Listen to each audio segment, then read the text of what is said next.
step back into a time when flour wasn't something you bought in a paper sack at the corner store, but something coaxed, stone by stone, out of the earth's grainy generosity, one groaning turn of the mill at a time. You're in a valley just before sunrise, tucked somewhere in the English countryside where morning fog still curls low along the hedgerows, and the grass kisses your ankles with dew as you make your way toward a building that hums softly even before you reach it. It's not just any building, it's the village mill, and already it's alive, humming like an old fiddle playing a sleepy tune. The wheel creaks, birds mumble their morning songs, and from within, there's the rhythmic hollow knocking of wooden gears and the rustle of sackcloth. You don't know it yet, but you're about to spend a full day in the flour-dusted shoes of a medieval miller. And frankly, you probably won't survive this job. It's dusty, dangerous, and full of strange customs and even stranger machinery. So before you get comfortable, take a moment to like the video and subscribe, but only if you genuinely enjoy what I do here. Let me know where you're watching from and what time it is in your corner of the world. Now, dim the lights, maybe turn on a fan for that soft background hum, and let's ease into tonight's journey together. You pause by the doorway, noticing the hinges haven't been oiled in months, and the scent of wet grain and musty linen pours out like a history lesson. Inside it's dim, just enough light filters through the small round window to reveal motes of flour dust dancing lazily in the beams like snow that never melts. The air is thick, a little warm, and there's a low vibration beneath your feet as the great millstone grinds above the main floor. You blink. No one greets you, but then again, millers tend to be early risers, earlier than even the roosters sometimes. You clamber up the wooden ladder to the loft, passing barrels of oats, bundles of rye, and wheat so golden it looks like sunshine caught in a net. Up here, the miller is already busy, back turned, adjusting the flow of grain into the hopper, a funnel-shaped wooden chute that feeds the upper millstone known as the runner stone. It spins on top of the stationary bedstone, and the friction between the two grinds the grain into flour. It's noisy up here. Not the kind of noisy you'd get from a construction site or a traffic jam, but a layered living soundscape. There's the scrape of stone on stone, the click of the gear teeth nudging into place, the groan of wood contracting slightly in the morning damp, and, most importantly, the whispering sibilance of flour spilling out. It's this whisper that the miller listens for most, not just with his ears, but with his entire body, how it feels through the floorboards, how it resonates in his chest. He's not just making flour, he's listening to it. That's your first job too. You sit, quietly, watching how the grain flows from a canvas sack into the hopper, then slowly down into the grind. The stones are powered by a water wheel beneath the building, turned by a narrow stream that flows with the consistency of lukewarm tea. Every so often the wheel lets out a tired sigh as it catches on a thicker branch or knot of leaves. The miller doesn't flinch, he's heard it all before. Historians still argue whether medieval millers were more mechanics or more musicians, because once you realize that each combination of grain, stone, and moisture makes a different pitch, you begin to understand why some millers could literally diagnose a broken cog or misaligned stone by ear alone. Like tuning a cello, the entire process is part mathematics, part instinct, part long-forgotten artistry. The miller hands you a small pinch of flour, gesturing to taste. It's oddly sweet, faintly nutty, with a whisper of stone. "Winter barley," he says, "sings different than summer wheat." You don't know if he's joking or not. He doesn't smile. Outside, a crow lands on the window ledge and peers in, as if checking your progress. Below, in the cool belly of the mill, sacks are being filled one at a time. You didn't see who hauled them, but they're stacked like patient ghosts waiting to be weighed. You take in the structure around you, hand-hewn beams, hand-cut nails, old grease stains from a time long past. Everything here is handmade, handed down, hand-patched. Even the floor creaks in a rhythm like a lullaby gone slightly off-key. There's a large wooden lever nearby, and the miller jerks his chin at it. "Go ahead." You pull it, carefully, and a sluice gate outside lowers just a fraction. Instantly the wheel groans deeper. The stones above spin faster, and the pitch of the flower's whisper rises like the key change in a lullaby. You grin without meaning to. He nods approvingly, muttering something about how you might not be completely useless. Quirky side note. Some millers swore by sticking a cat near the stones, not for mice, but because they said the animal could hear the grain singing wrong before the human ear could. Whether true or not, you notice a scrawny tabby asleep near the bottom stair, one ear twitching, occasionally in sync with the mill's low rumble. That's one way to avoid disaster. Because disaster in a medieval mill came in many forms. Stone sparks that ignited flour dust explosions. Yes, flour can explode. Just ask any baker. Sudden floods that spun the wheel into a frenzy. Or worse, grain with hidden stones that cracked the millstone face like a shattered molar. The miller doesn't mention these, but you feel the unspoken warnings in the way he taps a beam 3 times after adjusting the flow. Superstition? Habit? Who knows? But you copy him anyway. Outside, the sky brightens to a pewter grey, and a thin trickle of customers begins to appear, mostly villagers in wool cloaks, hauling sacks on donkeys or their own backs, nodding without speaking. They trust the miller. Mostly. Though it's also well known that millers were often accused of shaving the sack, taking just a pinch from each customer's grain to line their own purses. It's not proven, of course, just whispered. Like most things in the mill, as the morning deepens, the mill hums louder, a droning harmony to the chirp of birds and the occasional scolding cluck of a hen rooting in the weeds outside. You start to feel lulled by it all, the rhythm, the faint vibration through your legs, the way the flour dust floats in hypnotic loops like lazy snow in a snow globe. You could almost forget this is work. Almost, because the sack you're lifting is heavier than it looks, the splinters are real, and there's a smear of flour on your cheek you won't notice until evening. And still, the song of the mill goes on. Some said that millers grew to hear in frequencies others couldn't, that they could recognize a cracked grain or a flawed stone by sound alone, long before it broke anything. Maybe it's true. You're starting to hear things too, layers of tone in the grinding, subtle pauses in the turning, the lull between each bag filling. It's not just work, it's a kind of music, ancient, dusty, persistent, like flour itself. The sun is climbing now, though it doesn't exactly burst through the clouds. Instead, it sort of sighs its way across the grey English sky, offering a muted sort of light that makes everything inside the mill glow with a dusty amber warmth. You stretch your back against the railing and glance once more at the slowly spinning millstones overhead, their faces nearly worn smooth in some places, rippling with hand-carved furrows in others. The miller is muttering to himself now, part inventory list, part complaints about the river's weak flow, and part instructions to you, not that you can tell where one ends and the other begins. He shuffles around in shoes that have been stitched together more times than you can count, and wears a thick leather apron stained with decades of flour, oil, and perhaps a bit of dried turnip soup from last winter. You've noticed already that his movements are not rushed, not even hurried. There's a rhythm to the work here, something almost sacred, as if speed would insult the stones themselves. The mill, for all its clunks and groans, sets the pace, and the miller simply listens, obeys, and adjusts. He gestures to the stones again. It's time to dress them. Now, if you're imagining a little outfit or cap for the grindstones, that's a delightful but entirely incorrect assumption. Dressing the stones is the miller's most delicate work, resharpening the grooves or furrows that cut into the grain as it passes between the runner and bedstone. These furrows wear down over time, just like the tread on your sneakers or the edges of your favourite cutting board, and when they do, the flour becomes coarser, uneven, and in some cases, completely useless. So the miller pauses everything, shuts the sluice gate, and allows the wheel to slow to a halt, not abruptly, but with a slow, reluctant spin, like a lullaby ending its final verse. He pulls open the wooden housing and reveals the round giants themselves, one fixed in place, the other now perfectly still. Up close, they look like 2 moons that collided and somehow learned to dance. You crouch beside him as he lifts a tool that looks like a hammer mated with a chisel. It's called a mill bill, and its job is to strike new life into these stones. Each blow is small but deliberate, and the sound it makes is different than what you expect. Not harsh, but musical, like tapping a tuning fork against time. The sound of the bill on stone isn't something most villagers ever hear. It's a quiet ritual, almost picture. You can tell the miller takes pride in it, not because he brags, but because he never looks away from the task. He taps in patterns that don't quite make sense at first, 4 here, 3 there, then a smooth pass along a ridge before moving to the next. These patterns are ancient, passed down not with words but with scars on stone and muscle memory, and no 2 millers strike the same way.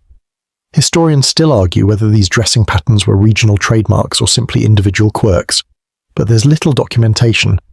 Millers weren't scribes after all. They spoke in flour, not ink. As you watch, a curious thought occurs. The grooves aren't just functional, they shape the flour's behaviour, guide the way it tumbles, spreads, and finally drifts out the chute below. In other words, the stone determines the flour's final character, like a potter shaping clay. That soft powder you shake into a modern cake recipe. In this world, it's the direct result of millstone art. But even more fascinating is the idea that these stones, while heavy and imposing, are constantly changing, wearing down, chipping slightly, requiring touch-ups not monthly but weekly, sometimes daily, especially if the grain is rough or full of grit. And grit, by the way, comes from everything. Dirt clinging to the stalks, pebbles in the grain sacks, even careless footsteps on the mill floor that kick dust upward. That's why the miller stops and sweeps every few hours, not out of cleanliness, but out of duty to the stones. They are, in many ways, his business partners, silent, uncomplaining, but also easily wounded. You take the broom next zest and begin your own small gesture of care, feeling the handle worn smooth by years of repetition.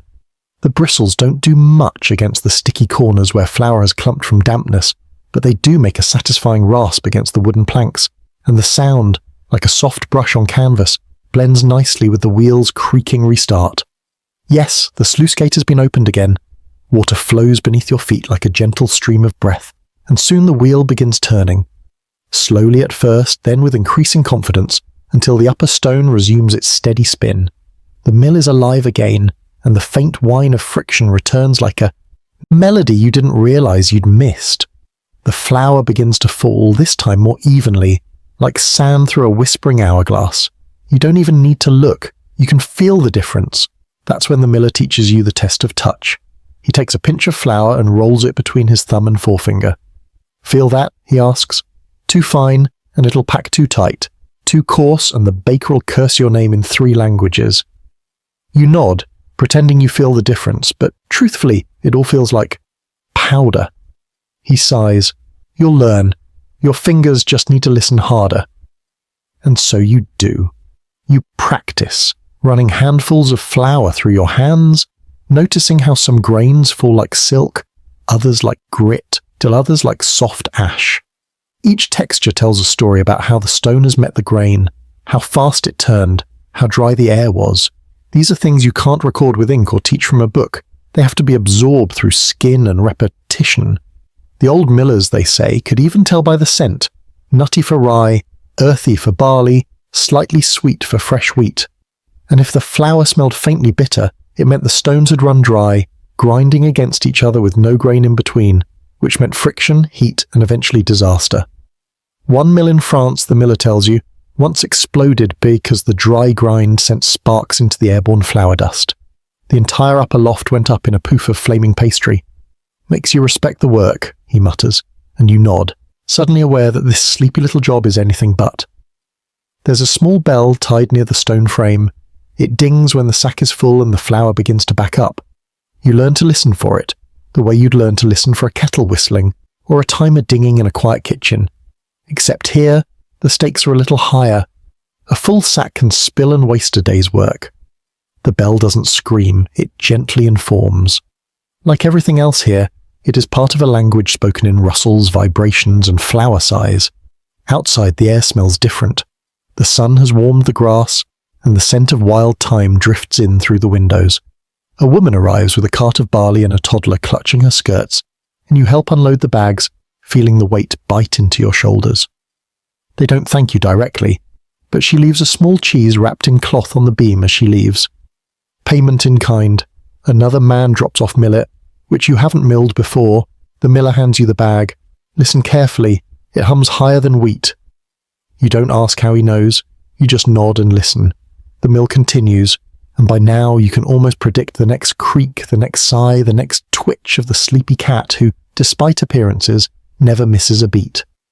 The more you listen, the more you realize the flour doesn't just sing, it tells stories. About the rain that fell last month, the way the grain bent in the wind, the hands that harvested it, the donkey cart that jostled it down the lane.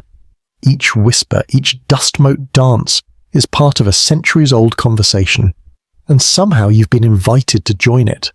By now, the sounds of the mill have begun to settle into your bones, not in an unpleasant way, but like the steady ticking of an old clock you've grown so used to that silence itself would feel strange without it. The spinning of the millstone above, the wet clunk of the wheel paddles catching current below, and the subtle hiss of grain being ground into flour all merge into one sleepy symphony that you can feel in your jaw and behind your eyes. It's almost hypnotic, and you begin to understand why millers were said to listen to flour. It isn't that the flour sings clearly, not like a minstrel or a lute. It's that every part of the process has its own musicality, its own rhythm. Your ears start to catch things you wouldn't have heard before. The slightly off-pitch grinding when the humidity shifts, the dry flutter when too little grain is falling into the hopper, the faint metallic scrape that signals a tool left somewhere it shouldn't be. The miller doesn't explain these things, he just raises an eyebrow now and then, waiting for you to mention them first, and when you do, he nods slowly, as if the stones themselves had whispered the secret to you. Today he lets you try adjusting the stone spacing yourself, a task usually only trusted to millers with years under their flour-dusted belts. Using a long iron handle and an alarming amount of guesswork, you raise the runner stone just the tiniest fraction. It's astonishing how much difference that sliver of air makes. The flour changes almost immediately. Less resistance, more softness in the output. It falls into the sack below like sifted moonlight. Not to be dramatic, but you feel something akin to pride. Flour, of course, isn't just flour in this world. Different grains mean different qualities. Rye grinds denser, heavier, makes darker bread that lasts longer in damp cellars, barley lighter, sweetens more easily but doesn't keep. Wheat is king here, of course, prized for its flexibility, its softness, its comfort. And yet, the flour made here isn't always white. That kind of flour, the kind prized for its pale appearance, was mostly reserved for the rich. You learn that truly white flour, fine, bleached and stripped of its bran, was an expensive commodity in the Middle Ages. Most of what came from mills like this was brownish, hearty and nutritious in a way modern flours envy. The poor might have called it bread flour, but nobles might have scoffed at its colour. Still, this flour was real food, dense with fibre, minerals, and a kind of stubborn, chewable pride. Your hands begin to ache from lifting sacks, and your throat scratches with the airborne dust that somehow coats everything. Your tongue, your lashes, even the inside of your sleeves. There's a wooden ladle full of watered ale by the door. Not the kind to get drunk on, though millers have been known to enjoy that too, but the kind that hydrates without wasting good water. You gulp it and feel the chill settle somewhere beneath your ribs. The day wears on. You learn a curious thing about the grain itself. Depending on where and how it was grown, it will sound different when it hits the hopper. This isn't superstition. Well, not entirely. Drier wheat makes a soft pattering noise, almost like light rain. Wetter, freshly harvested grains fall heavier, clumpier, and can clog the works if you're not careful. You begin to recognize the sound of a good pour versus a bad one. And even more strangely, you discover that wind outside the millhouse changes the way sound moves through the beams. On a calm day, the stones sing one way. On a blustery day, the notes drift, echo, or even mask, small warning signs. Historians still argue whether this auditory awareness was truly developed, or whether millers simply told themselves so to feel more in control. But standing here, hand on the wooden edge of the feed chute, you'd wager the millers knew far more than they let on. You now take over the task of listening, not because it's required, but because it becomes a sort of quiet game. You close your eyes, tilt your head, and try to tell just by sound whether the stones are aligned, whether the water wheel is spinning evenly, whether the flour is falling at the right pace. A few times you get it wrong. The miller chuckles. Even stones lie sometimes, he says. You nod. It's oddly comforting to think that something as solid and timeless as a grinding stone might still have its little tricks. You pass the next hour watching the changing flour colour as different villagers bring in sacks of grain. One brings emmer, a kind of ancient wheat that grinds rough and smells like hay. Another brings a sack of spelt, which smells faintly of nuts and grinds with a stubborn crackle. Then someone surprises you with buckwheat, which isn't even wheat at all, but something else entirely, sharp, bitter, more pungent than you expected. Each batch makes a different sound in the hopper, a different hiss between the stones, and a different music in your ear. You're no expert, but you're learning the notes. Another thing you notice over time is that every tool in the mill seems to have its own story. There's a worn scoop hanging on the wall, polished smooth from thousands of uses. It's edge is scalloped from careless bumping into stone, and its handle is wrapped with a strip of cloth that once was part of someone's tunic, maybe long dead. And yet, it works. Still, there's a broom with bristles so soft now it can barely lift dust. But it lives on a peg near the sacks, faithfully guarding its corner. And there's an odd bit of twisted leather nailed into a beam, something you think might be a charm or a repair or both. The miller catches you staring. "Keeps the rats away," he says, unbothered. You're not sure whether he means the leather or the broom. You don't ask. There's a story that sticks in your head as you grind another sack of barley. Once, a miller in Wales swore he could tell who had delivered the grain just by the pitch it made going into the hopper. "Old Gwyn's wheat always wheezes," he said. "That lad from Penrith brings the kind that squeaks." It sounds mad, but after spending hours here, you almost believe it. You begin to sense that the mill isn't just a workplace, it's a chamber of memory. Every squeak of the gear, every tone of the grindstone, every bag of flour filled is part of a larger song, the ancient music of labour, patience and flour. A few notes off and the song falters, but just right, and it hums. At one point the wheel stutters slightly. You hear it before the miller does. It's a different tone, deeper, as if something's caught in the paddles. You alert him, and together you pause the grind and go out back. A piece of driftwood has wedged between the wheel and the sluice post. The miller hauls it out with a curse and tosses it into the weeds. The wheel groans once and then resumes, as if grateful. "Good ears," he says simply. You beam. Inside, the cat has finally moved. She stretches, yawns, and pads over to the chute, where a bit of spilled flour dusts the floor. She sniffs it, sneezes once, and then curls up again. You feel like you've passed some kind of invisible test, because in this world of flour and gears, it's not strength or speed that earns respect. It's attentiveness, patience, the ability to hear what others miss. The day grows late. You feel the ache in your legs now, the dry patch behind your eyes, and the gentle weight of repetition settling over you like a blanket. And still, the grind continues, softer now, like the final bars of a long lullaby. The light shifts to golden through the small windows, and the air smells like sun-warmed grain. You begin to see why millers loved and cursed this place in equal measure.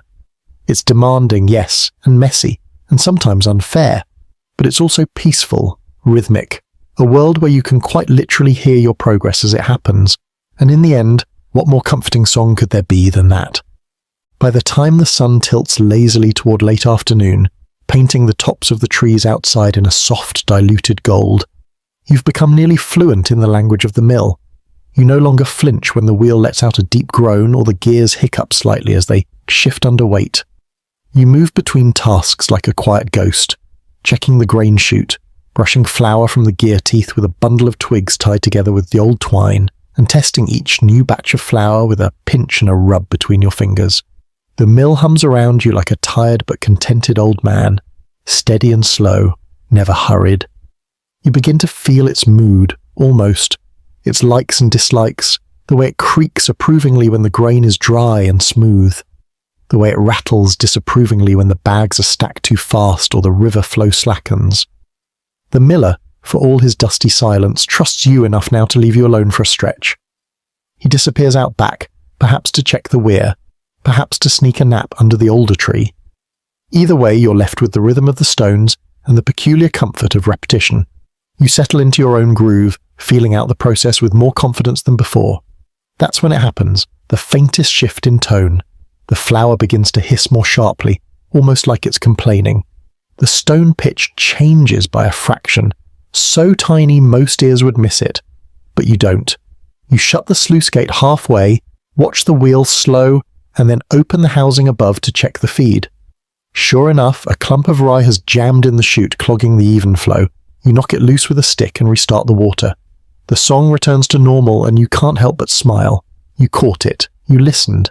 The grain flows again, and you begin to reflect on how much of this job has nothing to do with brute force and everything to do with observation, attention, and yes, sound. Medieval millers weren't just flour makers. They were in a way guardians of sonic detail. They read the entire operation with their ears as much as their eyes. Historians still debate whether this listening to flour was a learned skill or a romantic idea layered onto a very practical trade, but you know now it's real, and more than that, it's necessary.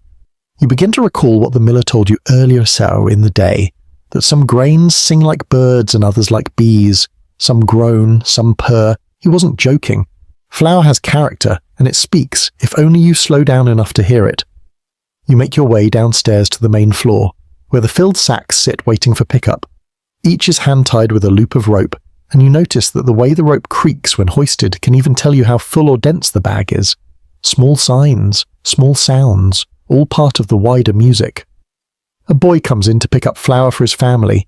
He's barefoot, hair like straw, and grins when you hand him a half-full sack. Smells like autumn, he says, and he's right. There's something in the air, a dryness, a sharpness, a slight mustiness that reminds you of fallen leaves and the first wood smoke curling from cottage chimneys. The mill, in its own quiet way, seems to sense the changing season too. The way the river sounds outside has shifted. It gurgles more softly, perhaps less flow, perhaps more silt. You can't be sure, but the water wheel turns more slowly than it did that morning, despite the gate being the same width. That's the sort of detail that would pass unnoticed in another trade. But here, where 1 second of delay can thicken the flour, you log it mentally, like a priest noting a change in the choir's tone. You check the lower gears and listen again, really listen, and hear the faint sound of moisture in the grain bin. Not wet exactly, damp, barely, but that's enough. You remember what the miller said? Damp grain clumps, damp grain slows the stones, damp grain if ignored ruins everything. So you rake the bin, letting the air in, fluffing the kernels like you'd fluff a pillow for someone who's earned a nap after a long day. The grain thanks you by flowing better. You almost imagine it sighing in relief. Flour begins to spill smoother again. You return to the upper floor and find the cat watching you, its eyes half-lidded, tail twitching once every few seconds. The animal seems to approve. Outside, someone is trying to fix a broken wheel on their cart. You hear the thunk of a mallet, the grunt of a man lifting a spoke, the low curse as the wheel slips. Even these sounds feel like part of the mill's extended music. After all, this place doesn't exist in isolation.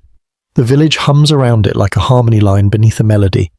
You glance at the rafters, where bundles of dried herbs hang, sage, mint, lavender. Some say they keep mice away. Others say they help the flour smell sweet. You suspect it's both, and also neither. Maybe it's just tradition. Or maybe the miller likes how they look, like faded confetti from festivals long past. One bundle swings slightly as the breeze stirs through the cracks in the wall. You breathe in the scent, faint and dusty, like memory. You realize you've fallen into the same rhythm every miller before you must have known. The rhythm of repetition that becomes comfort, then craft, then meaning. No moment is wasted, because every moment is a continuation of the last. This isn't factory work. It's craft in the oldest sense. You're not just making flour. You're listening to its needs, its habits, its moods. You're part of a conversation older than any book. You think of other trades, blacksmiths who know when metal is ready by its colour, brewers who smell the shift in fermentation by nose alone, weavers who feel tension in the thread. The miller is their cousin, guided by tone, touch and timing. The flour tells you when it's right. It tells you when it's wrong. It's not polite or eloquent, it's a stubborn, dusty whisperer. But if you give it your attention, it teaches you everything. Toward the end of the afternoon, the miller returns, his face pink from sun and river wind, and he nods approvingly at the sacks, at the open sluice, at the gentle hum of the stones still turning. He doesn't say much, he just tosses you a small apple from his pocket, takes a seat near the chute, and listens with you. The two of you sit in silence, joined by the mill's low music. He chews, you chew. The stones turn, the flour falls, and you know now that in this quiet world of sound and dust, nothing is ever truly still. Not the grain, not the stone, not even you. Everything is moving, turning, grinding gently towards something useful, something nourishing, something that hums. By early evening, the golden haze outside the mill has deepened into that peculiar kind of light that seems to stretch the day rather than end it. Everything glows softly, like it's been rubbed with candle wax and set beside a hearth. Shadows grow longer, but not darker. They drift lazily across the mill floor like memories just passing through. The wheel outside still turns, slower now, as if it too is winding down for the night. The sound it makes has changed again, not in pitch, but in mood. It no longer feels industrious. Now it's more like a lullaby, drawn out, steady, half asleep.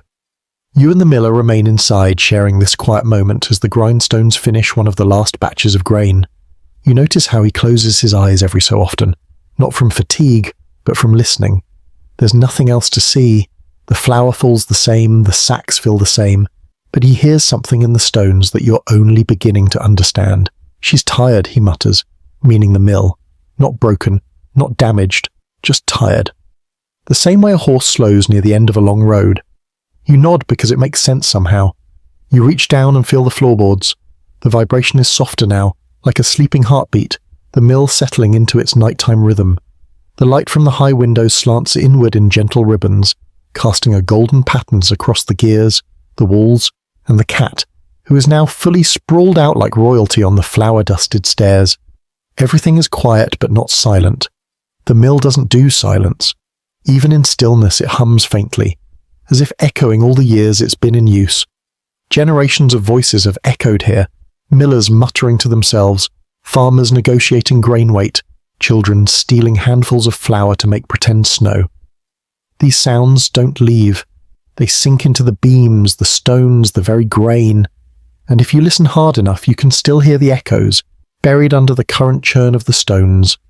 You continue to work methodically now with a sort of reverence. Every scoop, every shift of the sack, every tug on the rope feels meaningful. You sweep the floor again, not because it's messy, but because sweeping is a way of listening. The broom whispers against the boards. It agrees with the mill's mood. This quiet hour isn't just for cleaning, it's for calming. The grind slows further. You've adjusted the stone gap just enough that the grind becomes whisper fine. A sack of winter wheat, your last of the day, falls into the hopper with a soft, satisfying rustle. The grain is dry, smooth, a perfect texture to finish on. As it flows into the stones, the sound becomes something almost ethereal. You shut your eyes, there it is, a note, pure and clean, like a flute playing far off in the fog. You don't speak, you don't move, you just listen. Historians still argue whether medieval millers had some sixth sense, or whether they simply lived long enough with their machines to become one with them. But now, you understand, it's not about magic. It's about immersion. You can't help but feel immersed now. The smell of flour is everywhere, soft and dry, with hints of sun and dust, and something else too, something ancient. Perhaps it's the scent of the grain's own memory, of fields now gone, of rain long fallen. Your clothes are heavy with it, your skin dusted like a fresh loaf. It's not unpleasant, it's grounding. The miller finally rises, stretching slowly, and nods toward the final sack. "That's the day," he says, though the sky hasn't fully darkened yet. You tie off the bag with the same rope loop he taught you earlier, tight but not cruel, and heft it toward the wall where the others rest. They sit in tidy rows now, leaning like sleepy pilgrims waiting for morning. You take a moment to admire the neatness of it, the arc of a full day's work, tangible, solid, measurable in weight and sound. There's satisfaction in it, not excitement, not pride, just a quiet old feeling that sits low in the belly and says, "You did something." The miller opens a small cupboard you hadn't noticed before. Inside are 2 wooden bowls, a chunk of cheese wrapped in linen, and half a loaf of rye bread. He breaks it without ceremony and hands you your share. The bread is dense, slightly sour, but deeply satisfying. The cheese is soft and pungent. The meal doesn't need salt or conversation. The stones hum quietly in the background as you chew. You sit near the grain chute now, leaning back against a warm post, the cat nudging your ankle once before settling down beside you. The mill creaks once in the wind, like an old ship shifting at anchor. You remember the first sounds you heard that morning, the rustle of grain, the rhythmic clunk of the gear teeth, the steady purr of stone on stone, and now in contrast. This stillness feels earned. The mill has sung all day. Now it rests. You watch as the miller begins to prepare for shutdown. He lowers the sluice gate with care, not snapping it shut, but easing it like one might close a cradle. The wheel outside shudders once, then slows, paddles turning slower and slower until the flow of water no longer turns them. The hum of the grindstone fades to nothing. You feel the silence like a soft blanket settling around your shoulders. The mill is off, but its music still echoes in your mind. That constant background hum remains, like a lullaby continuing in your bones. The miller checks the feed bin, wipes his hands on a sackcloth, and begins to sweep the floor one last time. Not for cleanliness, again for ritual. This place, like all sacred spaces, needs its routines. You help him, and together you move in quiet sync, the last lights slipping away above. You know now why millers were often envied. Not for their wealth, though they sometimes skimmed grain from their neighbours, or their independence, though they often answered to no one. No, it was the peace, the rhythm, the life tied not to noise and chaos, but to sound, repetition and harmony. You learned more than you expected today, not about flour necessarily, but about attention, about patience, about how ancient labour still echoes through time, not in textbooks or chronicles, but in wooden beams and spinning stones, and the soft, persistent song of grain being turned to sustenance. As the night air creeps in through the open window slats, you pull your cloak tighter and look around once more. The sacks are full, the gear teeth are clean, the stone is dressed and sleeping, and you feel full too, not just of bread and cheese, but of sound, of rhythm, of a new understanding. You came here expecting work. What you found was music. The next morning arrives not with fanfare, but with a slow, deliberate hush.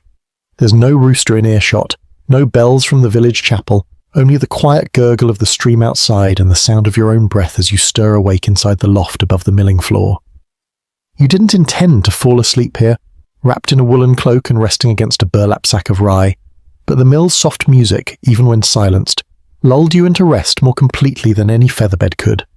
The wooden boards beneath you are warm from the trapped breath of yesterday's labour. There's flour in your hair, on your cheek, and a fine ghostly mist of it in the air that dances in the first shafts of light sneaking through the slatted windows. You stretch, careful not to disturb the cat, who has once again chosen your foot as her pillow.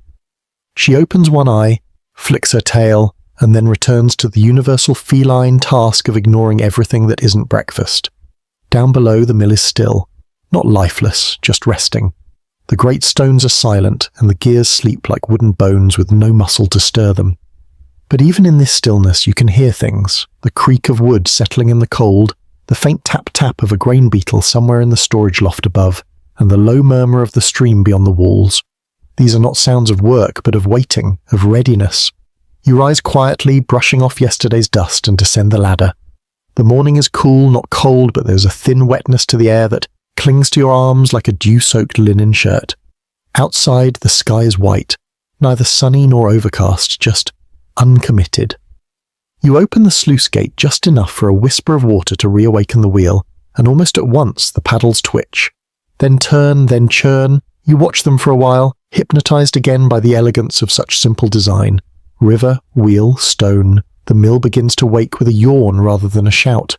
The gears engage with gentle wooden kisses, the shaft turns, the floor begins its familiar hum, and the entire building exhales a sound somewhere between a purr and a sigh. You drop in a scoop of wheat to test the run, nothing ambitious, just enough for the stones to stretch their joints. The flour begins to fall again, hesitant at first, like a sleepy child peeking out from under the covers, then more confidently. You catch the stream in your hand, still warm from the friction of the stone, still textured like powdered memory. This morning batch is different. You can hear it. The sound of grain against stone is a half note higher, a bit more crisp. Yesterday's grind was low and mellow, today's is brighter, more agile. Perhaps the humidity is lower. Perhaps the stone freshly dressed and rested is more responsive. Or maybe you're just hearing better now. You can't be sure. Historians still debate whether millers truly memorized these subtle shifts or simply imagined them. But you're beginning to trust your ears more than your thoughts. The miller enters a bit later than usual, rubbing his eyes with the back of one dusty hand and holding a slice of cold apple tart in the other.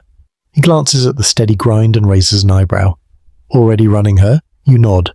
He doesn't scold, just grunts in approval and munches his tart while surveying the stones like a ship's captain inspecting the wind.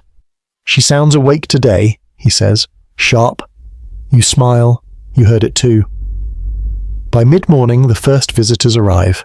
A woman with a limp and a stack of millet. Two boys carrying a single sack of barley between them, both arguing about who dropped it last time.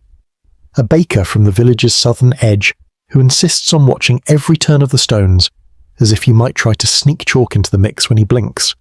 You greet them all, not with words, but with nods, with scoops, with the rhythm of a practiced hand filling and tying and weighing. The mill runs like it knows each visitor's story, and maybe it does. Every grain has a past. This rye grew on the slope near the orchard.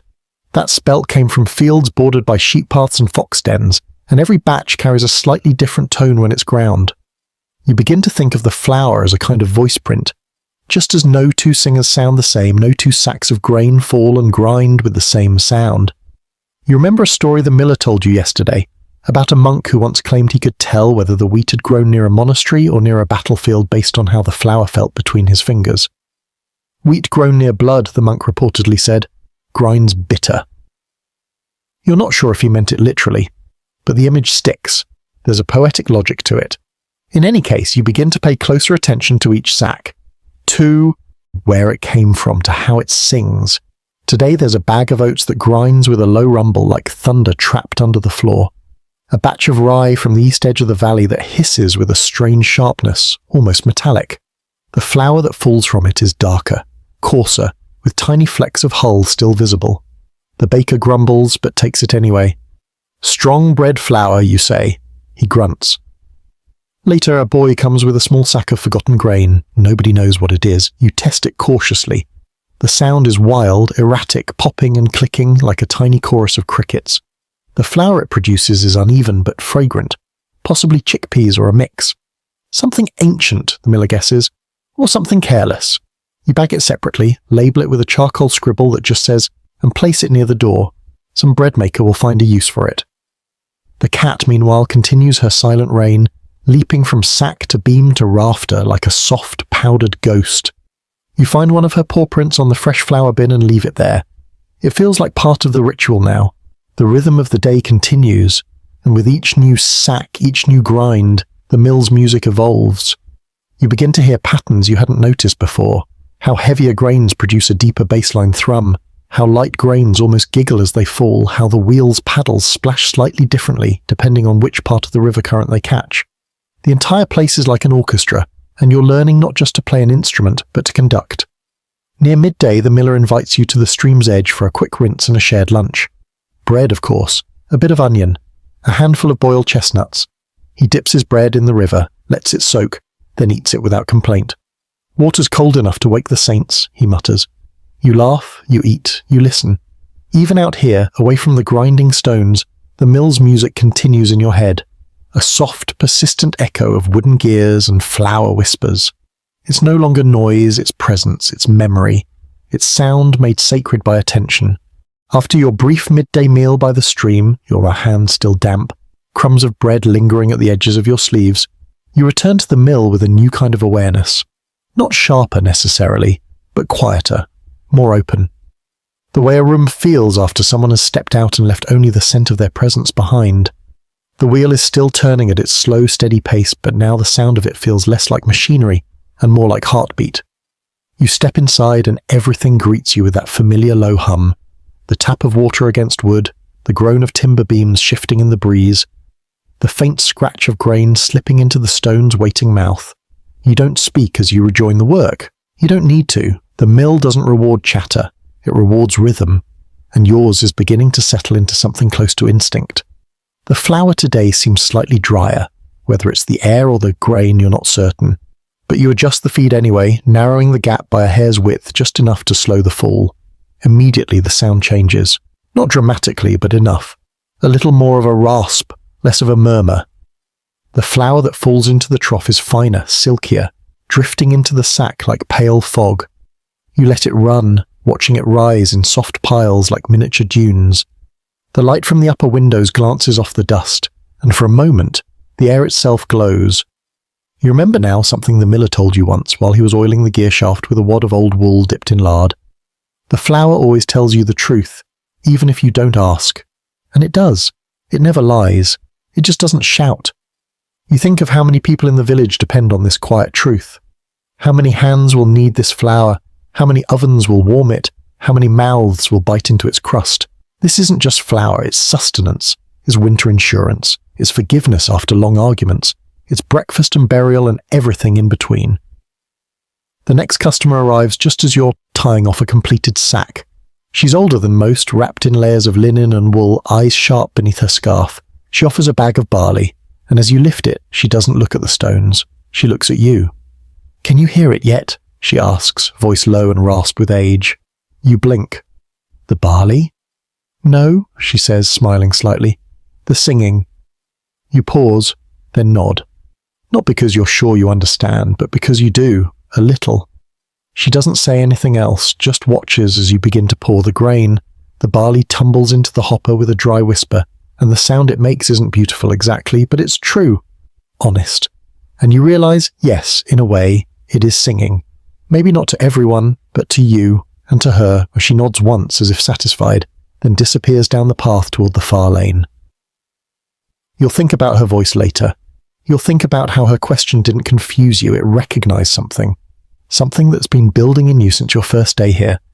Back at the mill, you stay with the barley, letting it fall slowly, then fast, then slow again. You listen, you adjust, you correct, you don't rush. There's no point in rushing. Flour made fast is flour that sulks.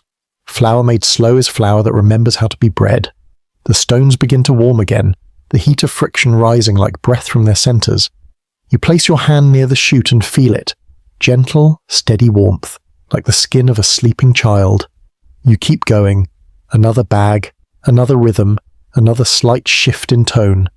The mill begins to sound like an old friend clearing its throat before telling a long story. You realize you're smiling. And when the miller returns, he notices. "You've found the pace," he says. "It isn't a compliment. It's a confirmation." You nod, brushing flour off your palms and glancing up at the wooden beams above. There's a place where someone, long ago, carved initials into the timber. Just 3 letters softened by time. You wonder who they were, whether they too listened, whether they sat here with their cat and their barley and their doubts and began to believe that maybe, just maybe, the mill was alive. Outside, the sky begins to shift again. You hear it before you see it. The wind picks up ever so slightly, changing the note of the stream. Not a roar, not even a breeze, just a nudge. The paddles turn with more force now, and the gear shaft clunks in a slightly different rhythm. It's like someone changed the key of the song mid-verse. You adjust the feed again, the stones accommodate.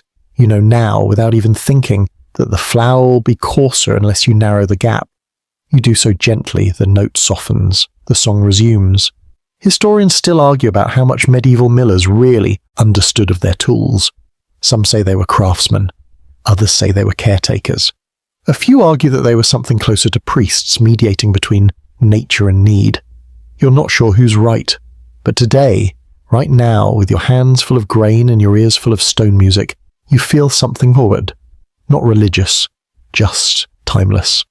The flour continues to fall, you tie off another bag, you open another. The cat stretches and yawns. A bee buzzes in through the open slat and quickly regrets its decision. Everything moves, everything breathes, everything hums. You begin to think that maybe this is the kind of work that writes itself into your bones, not like a task or a skill, but like a song you hum without realizing. A tune you didn't know you knew. As you brush the flour from your shirt and lift another scoop of grain, you feel that song rising again. Not loud, not proud, just present. Persistent, soft, and true. The afternoon light settles differently now, casting a faint amber hue over the flour-swirled floorboards and catching in the floating motes of dust like golden pollen in a spring field. The air feels thicker, but not stifling, like a warm woolen blanket pulled halfway up your chest while you nap with one hand still on the pages of a book. The mill hasn't stopped since morning, but it doesn't feel tired. It feels mellow, rehearsed, like a singer who knows the last verse is near and softens the delivery to savor the final notes. You stand beside the grain chute once more, watching the stone surface disappear beneath a fresh cascade of crushed spelt. It's a coarser grain, hearty and husky, and its voice is gravelly, almost hoarse as it sings across the grinding face. The flour it produces is thicker too, not so much powder as it is a soft sandy meal, warm to the touch and clumping slightly as it falls. You run it through your fingers and listen.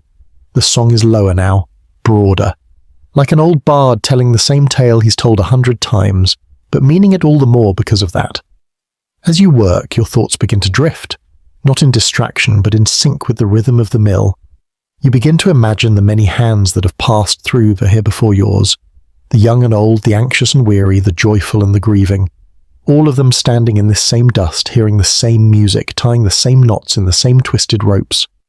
You picture a father grinding his final harvest before the frost, a child sneaking a handful of flour to smear on a sibling's tunic, a woman staring through the open door while her sack fills, watching for someone who promised to return. You feel their echoes all around you. This place doesn't just process grain, it processes memory. And some of those memories linger in the corners like forgotten tools. You spot one such relic now, an old scoop half buried behind a sack of millet. Its handle is worn smooth and there's a nick near the edge where someone long ago must have dropped it against the stone. You pick it up, brush it clean and turn it over in your hands. It hums too, not audibly but in feeling, in story. You tuck it near the door where the light falls brightest, as if returning it to the land of the living. The miller notices but says nothing, just nods. He understands. The two of you move through the afternoon with unspoken coordination. You sweep where he doesn't. He oils the gears while you adjust the feed. He sharpens the tools while you refill the bins. There's no need for talk. The mill is the conversation, and you both are fluent. At one point, a brief downpour begins outside, a sudden sheet of rain, loud against the slate roof, sharp and silvery, but inside the sound barely registers. The mill's hum absorbs it.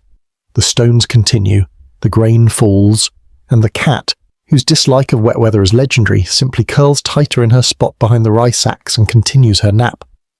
You step to the doorway and look out. The rain is already easing, turning from a curtain to a drizzle, then to nothing more than a mist, clinging to the green leaves like whispered apologies. The wheel outside turns more vigorously now, flush with the extra flow from the rain. The sound changes again, just slightly, a touch more urgency in the paddles. You adjust accordingly and the stone's pitch softens in response. You're getting better at this, quicker. You no longer question every change. You simply feel them, react, trust. The historians still argue whether medieval millers trained their ears like musicians or whether the skill was more intuitive, passed down by example, like bread recipes or lullabies. Some say the work was dangerous, that too much listening could drive a person mad, that the hum of the gears could become a whisper too insistent to ignore. You don't know if that's true, but you do know that there is a strange comfort in the noise now, the same way city folk claim they can't sleep without the murmur of distant traffic. It becomes part of you. The mill's noise doesn't disturb sleep, it invites it. You begin another batch, this time lentils, green and red mixed together. An odd commission for a local cook trying to develop something called lentil bread, which you're not entirely sure is a good idea. Still, you oblige. The grind is uneven, twitchy, and the flour smells vaguely like iron and grass. You don't like it, neither does the mill. It chokes slightly. You ease the flow and reduce the stone's pressure. The song returns, warbly, unsure, but present. Not all flowers are friendly. Some just pass through. You set the batch aside, labelled and separate, and open the next sack, buckwheat. Now there's a song. Buckwheat grinds like laughter, short, sharp bursts of sound that hit the stone with cheerful energy. The flour is fine, dark, and fragrant. You close your eyes and let it run for a while, listening to it chatter, like rain on a copper roof. You begin to think, if every grain sings, then every flower speaks. Some are mournful, some joyful, some loud and proud, and you, strange as it seems, are becoming their translator, their gentle interpreter. The day nears its end. The light shifts again, softer now, more golden than before, almost reluctant to leave. You glance up at the windows where swallows have nested just under the eaves. One flits by, dropping a feather that spins lazily to the ground. You pick it up and place it on the rafters, a small gift to the mill, a small nod to the music. You check the bins, almost empty. A few more sacks left, enough for an hour, maybe two, but you're not watching the clock, you're listening, and the mill is still singing, still whispering its dusty lullaby even as the sun begins to slip behind the hills. You feel tired, but not the kind of tired that begs for sleep, the kind of tired that rewards you, that lets you say, I listened today, I worked, I tuned my ear to the music and I heard it, all of it, and now the day is full. You begin the final sack of the afternoon, a soft white wheat from a northern farm. It smells clean, new, the grind is perfect, the song is pure. You think perhaps this is how the day should end, with music that knows it's being heard. Evening comes not with a thud but with a sigh, like someone gently closing the lid on a music box that's been playing all day. The last rays of sunlight stretch long across the floor of the mill, catching in the cracks between the boards and turning the dust into drifting gold. The gears still turn, the wheel outside still churns, but their voices are softer now, as though they too sense the day's closing notes. You're finishing the final sack of that soft northern wheat. The flour falls in a hush, lighter than anything you've ground today, settling in gentle heaps that look more like snowfall than substance. It barely makes a sound, just a breath, just a suggestion. And yet, it is still unmistakably music. You pull the sack closed with a well-practiced twist and knot, stacking it beside the others with a grunt and a stretch. Your hands ache, but not in protest. More like they've been played well, like strings on an old lute, humming from the memory of notes. The miller is standing near the sluice gate now, staring out at the water. He hasn't spoken in a while. You join him, and for a time neither of you says anything. The river is slow and full, glinting silver beneath the coming stars. "She did good today," the miller finally says, meaning the mill. You nod. She did. You can feel the same satisfaction rising in your chest that you've begun to feel more often now, quiet, certain, and weightless. The sense that something small and useful has been added to the world and you were part of it. You help him close the gate gently, reverently. The wheel groans once as the flow lessens, then slowly comes to a stop. The paddles drip, drip, drip. The mill is breathing out. You return inside where the last flour hangs in the air like perfume. You sweep the boards again, not because they're dirty, but because it feels like a hymn. The rhythm of the broom on wood is steady and low, like a heartbeat returning to rest. The cat appears, as she always does, right when the stones stop. She weaves through your legs and sniffs the air, deciding if it's dinner time or if she'll wait until the hearth is lit. You wonder, not for the first time, if she understands the mill's music too. If she dreams in flower tones and wheel creaks. You light a lantern. Its glow pools low and wide, stretching across the floor and illuminating the hand tools on the shelf, the dented measuring cups, the odd iron hook that no one remembers the use of but no one dares to discard. Each object has its place, its story, its song, and as you stand there in that slow amber hush you begin to hum. Nothing planned, nothing remembered, just a quiet tune to match the dust and the dusk and the wooden silence. The mill hums back in its own way. Somewhere upstairs, a rafter creaks, the gears settle deeper into their joints, the cat yawns, and you realize this is not an end. It's a pause, a rest between verses, a held breath in the middle of a lullaby. You begin the closing ritual, the one the miller taught you. You check the stone face for damage, gently brushing away the last flour clinging to the grooves. You run your hand along the grain chute to ensure no husks remain. You secure the bin lids, sweep the corners, stack the ropes in neat coils. Everything returns to its place. Everything waits. Before you leave, you take one more moment to listen. Just stand perfectly still, ears wide open. And you hear it. The faintest echo of the day's music. Not loud, not distinct, but there. The memory of sound. The ghost of rhythm. The mill has sung today and it remembers. You step outside into the cool dark. The stars are gathering in quiet parades, the moon a soft smudge above the treetops. Crickets have taken up the melody now, clicking in rhythmic time with the wheel's absence. The village lights glow like distant embers. You walk down the path slowly, your body loose with the calm that comes from doing something ancient and right. As you walk, you find yourself listening still to the soft crunch of gravel under your feet, to the wind's hush through the hedges, to the muffled beat of your own steps in the quiet. Everything sings if you let it. Everything speaks if you listen. You turn once before heading toward the cottage, just to look back. The mill stands silent now, hulking and gentle, like a beast at rest, but you know it's not asleep. Not really. It's waiting, dreaming, holding its breath for another dawn, another grind, another other song. And when that moment comes, you'll be ready. Not because you've mastered the work, but because you've heard the music, and the music remembers you. You return to the mill the next day, and though nothing has changed in its appearance, the same crooked beams, the same damp stones at its base, the same wood creaking beneath your boots as you cross the threshold, something in the air feels different. You can't quite name it, but it's there, a quiet anticipation, like the hush that falls in a theatre just before the first curtain lifts. The cat is already inside, grooming her paw with the fastidiousness of someone who knows she owns the place. She flicks her tail in acknowledgement, then continues as if to say, the day won't start itself. So you begin again, window slats open, bins checked, stones tested, and then you walk to the sluice gate and release the water. A gush, a shiver, and the wheel turns like a great wooden sigh. The first sack today is barley again, but this one's different, fresher, cleaner, lighter in scent and feel. It pours into the hopper like tiny pebbles skipping on a pond, each bounce musical in its own way. And when the stones start their grind, the note is clearer, more cheerful than yesterday's weary murmur. The mill responds in kind, humming gently, eager. The flour is light and dry, almost slippery. It drifts into the waiting sack like silk pulled through the air. You listen, adjust the feed slightly and nod. It's a good start.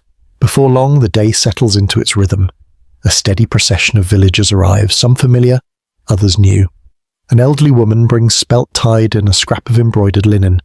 A young couple hauls rye with that particular kind of marital teamwork that involves one person doing all the lifting and the other offering moral support from a safe distance. You take it all in with a smile, your movements now almost dance-like in their consistency. Lift, pour, listen, adjust, bag, tie. Each action has its own beat, its own moment in the measure. The mill sings along, but midway through the day something unusual happens. A stranger arrives, not with grain, but with a question. He's thin, cloaked in dark wool despite the rising heat, and his beard is trimmed too neatly to be from any nearby village. He carries a notebook, of all things, and speaks not like a farmer, but like someone used to being listened to. "I've heard," he says slowly, "that some millers can identify the grain by sound alone. Is that true?" You glance at the spinning wheel, at the stone still grinding merrily beneath your hands. The question isn't insulting, it's curious, sincere. "Sometimes," you reply. "Not always, but the flour sings." He writes something. "Would you mind if I listened for a while?" You shrug and gesture to a nearby stool. He sits, carefully avoiding the flour-dusted floor with his boots. And for the next half hour, he listens.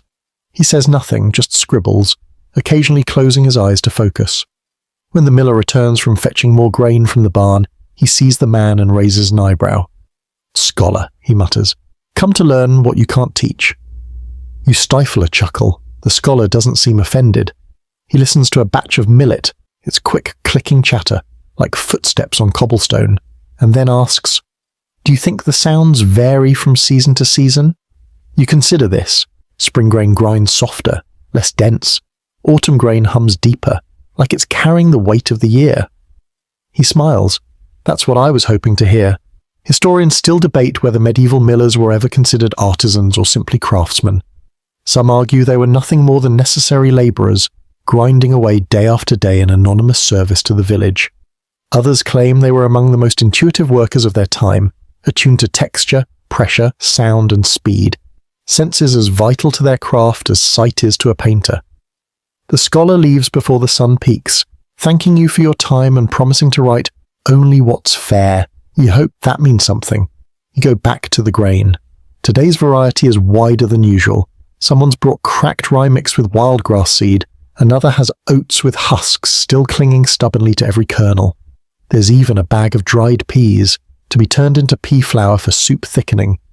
It grinds badly, with a chalky squeal that makes the cat flick her ears in protest.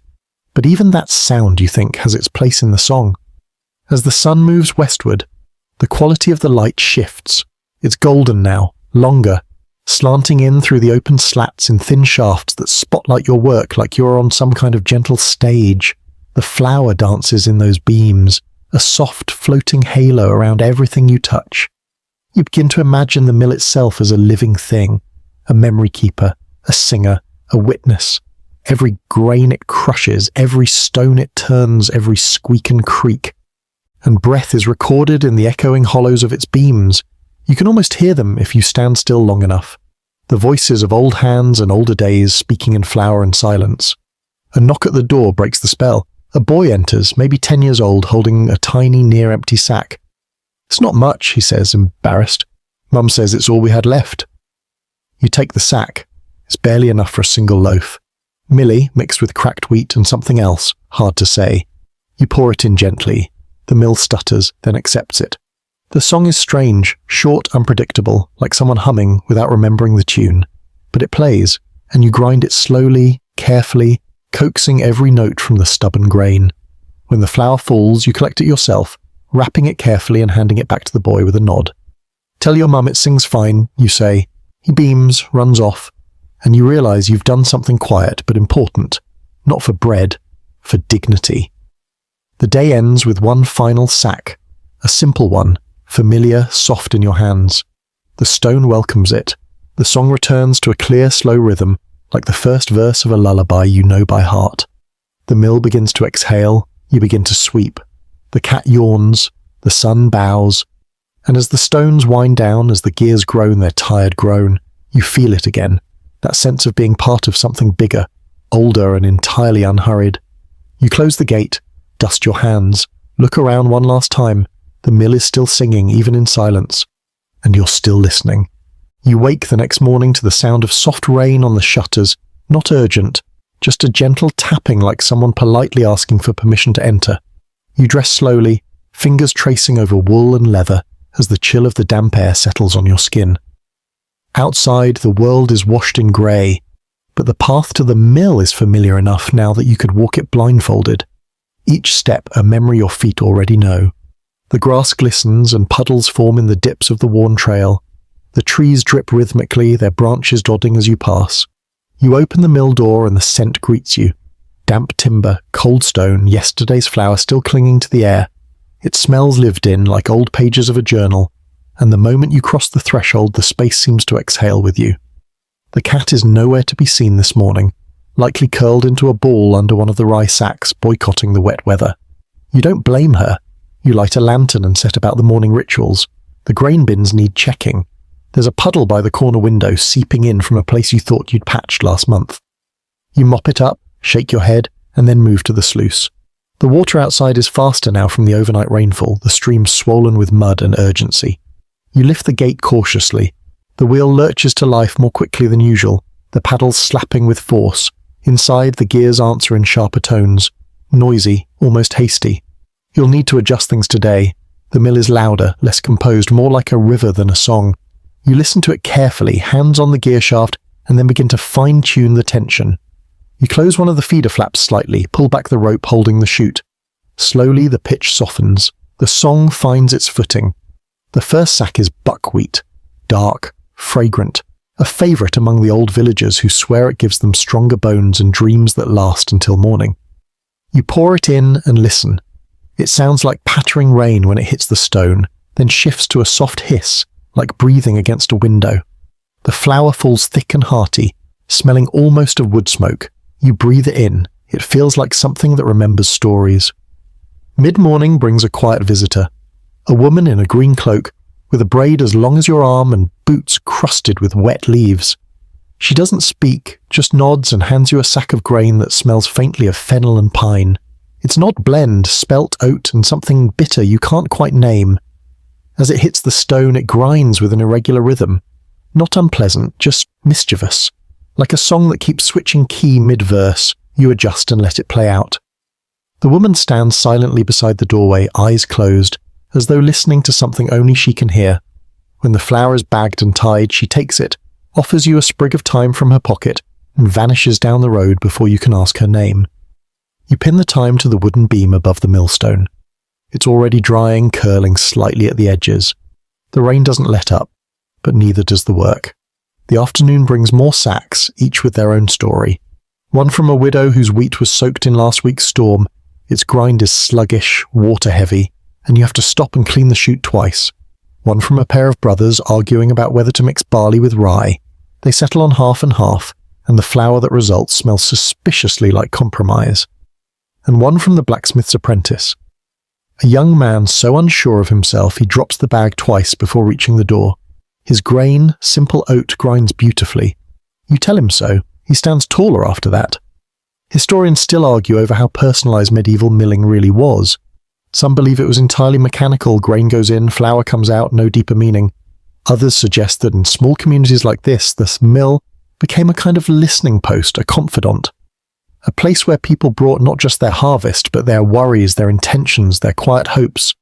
You're beginning to believe the latter. By late afternoon, the rain eases into drizzle, and the light changes. It filters through the slats in watery sheets, casting everything in blue and silver. The flour on the floor gleams. The cat finally emerges, blinking in the lamplight, stretching as if to scold you for starting the day without her. You toss her a scrap of something crusted from your lunch. She accepts it without gratitude. You've earned her approval, but not her loyalty.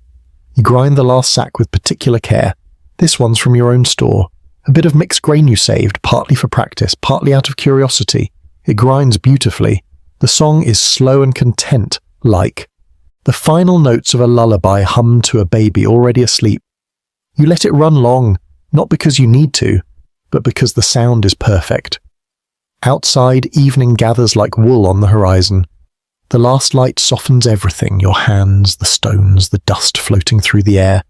You clean the gear teeth with a bit of cloth soaked in lard, check the water gate, sweep the floors once again. Each motion feels more like a blessing than a chore. You pause by the door before locking up, taking one last look back at the mill. The beam with the time, the cat cleaning her whiskers, the flour bags neatly stacked like sleeping soldiers, the still-turning stone winding down like a lull in conversation. Everything feels placed, settled, heard. You step outside, the air smells of wet grass, flour, and something faintly sweet. Maybe the time, maybe memory, maybe both. The path home is soft under your boots. The stars are muted tonight, hiding behind pale clouds, but you don't mind. You're still carrying the music in your bones, the hum of stone and water, the breath of flour, the rhythm of tools well used. And as you walk, it's not silence that greets you, but the quiet after a good song, the part where you don't want to speak because you don't want the spell to break.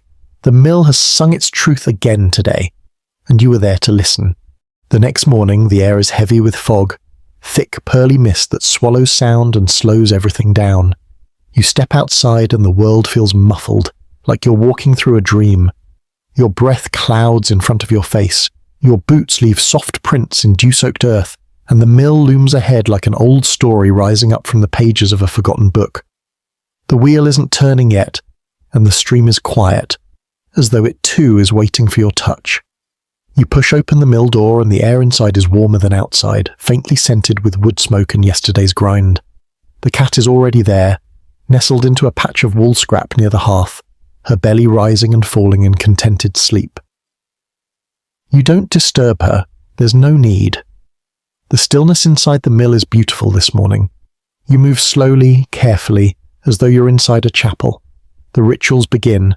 You open the window slats just enough to let the misty light in. You check the gear teeth for build-up and run your hand along the worn oak of the chute. Everything feels damp, but not soggy. Alive, not rotting. The sluice gate groans when you lift it. Water rushes into the trough, eager and full from the fog-fed hills. The wheel creaks into motion, heavier today, each paddle dripping as though waking from a long sleep.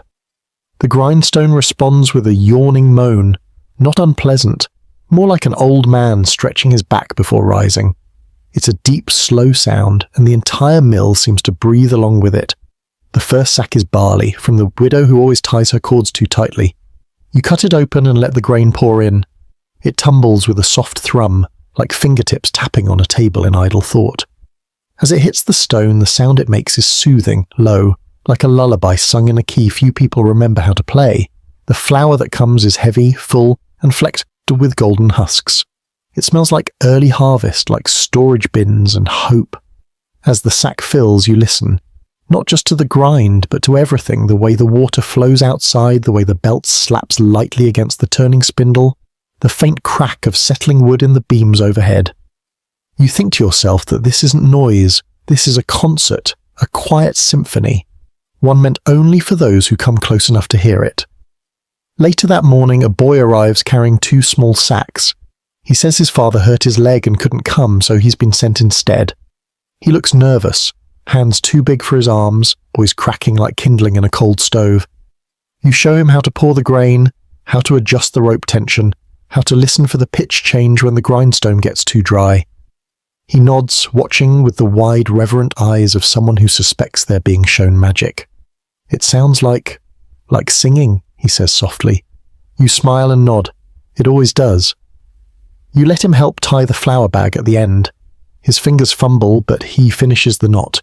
You tell him it's good enough. It is. He leaves with both sacks slung over his shoulder, wobbling under the weight, and you wonder if maybe he'll come back again one day, not because he's sent, but because he wants to hear the song again. Midday brings more rain. Not loud, just a fine mist curling through the window gaps, kissing the tops of the sacks and making the floor slightly slick underfoot. The cat sulks near the stove, her tail flicking like a metronome set to grumpy. You light a small fire and let the heat warm the tools near the wall. They need it, so do you. The next grain is Emma, an ancient wheat that grinds like a whisper. It barely makes a sound at all, and you have to lean in, close your eyes, and really listen to catch it. It's like hearing a secret. The flour that comes is dusty gold, fine, fragrant, and surprisingly warm in your hands. You let your fingers run through it just to feel the story. Somewhere between noon and afternoon, the miller's cousin stops by. He's been working the stone bridge near the edge of the village, helping repair a section knocked loose by spring flooding. He brings laughter with him, a muddy cloak, and a sack of rye that smells faintly of mushrooms. It's not much, he says, but the wife swears by it for winter bread. You take the sack, pour it in, and the mill responds with a rhythm that feels almost smug, like it's done this 1,000 times and isn't about to be surprised now. The grind is smooth, almost meditative. The sound is low and droning, like the hum of bees inside a distant hive. He listens, amazed. It's calming, he murmurs. Didn't expect that. You nod. No one does. Historians still argue whether mills like these were seen as sacred or just practical. There are tales of millstones blessed by wandering priests, of protective charms nailed into beams, of workers who swore the grind kept away spirits. Some say the rhythm lulled people into safety. Others claim it trapped memories inside the flour. You don't pretend to know which is true, but you do know this. When the grindstone sings, the world feels quieter, safer, softer. Evening falls before you expect it. The fog never lifts and the sun never shows its face. The sky stays dim all day, like it's watching from behind a veil. You grind one last sack, wheat from the orchard hill, where the soil is reddish and the wind carries apple blossoms half the year. It sings high and clear, like a flute played by someone who's only ever learned one tune but plays it beautifully. You let it finish, then slowly close the sluice. The wheel protests, dripping and sluggish. The mill sighs. You sweep the floor, stack the sacks, check the beam with the time, now crisp and curling inward like it's sleeping. The cat yawns, the fire sputters low. You sit for a moment in the quiet, no work left, just sound, the memory of grindstone, the hush of a finished song. You wonder, as you watch the last of the flour settle in the beam of lamplight, what the mill will dream tonight. You wonder what it remembers. You hope quietly that it remembers you. You wake to the sound of birdsong and a dry breeze through the shutter cracks. It's the kind of morning that arrives without apology, brisk, bright, and buzzing with the faint hum of tasks that haven't even begun yet. You stretch, shoulders stiff from yesterday's sacks, and lace your boots with hands still dusted faintly in flour. When you step outside, everything feels clearer. The storm has passed, the fog has lifted, and the grass along the footpath is flecked with dew that sparkles like it's been left behind by some generous sky. The walk to the mill feels different today. The river is louder now, full but no longer angry, threading over stones in a gurgling hymn. You pass the hedgerow where the bees are already working, and a sparrow startles from a fence post as you near. It's as if the whole world is stretching its limbs along with you. When you reach the mill, it's quiet, sleeping still but just barely. The air inside smells clean today. Damp wood, a trace of smoke from the old hearth, and that familiar breath of ground grain that never fully leaves, no matter how well you sweep. You pause before opening the sluice gate. There's something about these early moments that feels sacred now. You press your hand to the great beam beside the stone wheel. It's warm, as if the memory of emotion has settled into the wood itself. Then slowly you lift the gate. Water rushes in, tumbling through the chute like laughter down a well. The wheel catches, lifts, and begins its steady turn. The gears answer, low, deliberate, a voice you now know better than most people's. The first grind of the day comes from a sack of cracked durum, left yesterday by the village brewer. He's experimenting with a new kind of mash, and asked for a grind that's coarse but not careless. The grain is thick, amber-hued and sticky to the touch. As it pours, it clatters into the hopper like a bag of tiny bells. The stone answers with a stuttering hum, like it's trying to find the right pitch before committing to a note. You adjust the feed, loosen the belt just slightly, and then let it play. The grind settles into a slow, gravelly murmur, pleasant in its own coarse way. The flour it yields is flecked with gold and smells faintly of sun-baked fields. You bag it, tie it with the brewer's red twine, and set it on the shelf beside the cat's favourite sunspot. Speaking of which, she appears again, graceful and full of opinions, rubbing against your shin like a queen greeting her subject.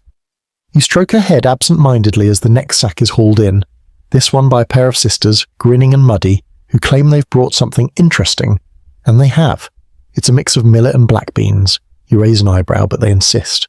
For flatbread, the older one explains, like the kind our grandmother used to make when she still had teeth. You stifle a laugh and agree to give it a go. The grain blend is unusual, and the sound it makes is stranger still, sharp, clicking, with a dry rattle like stones tossed into a leather pouch.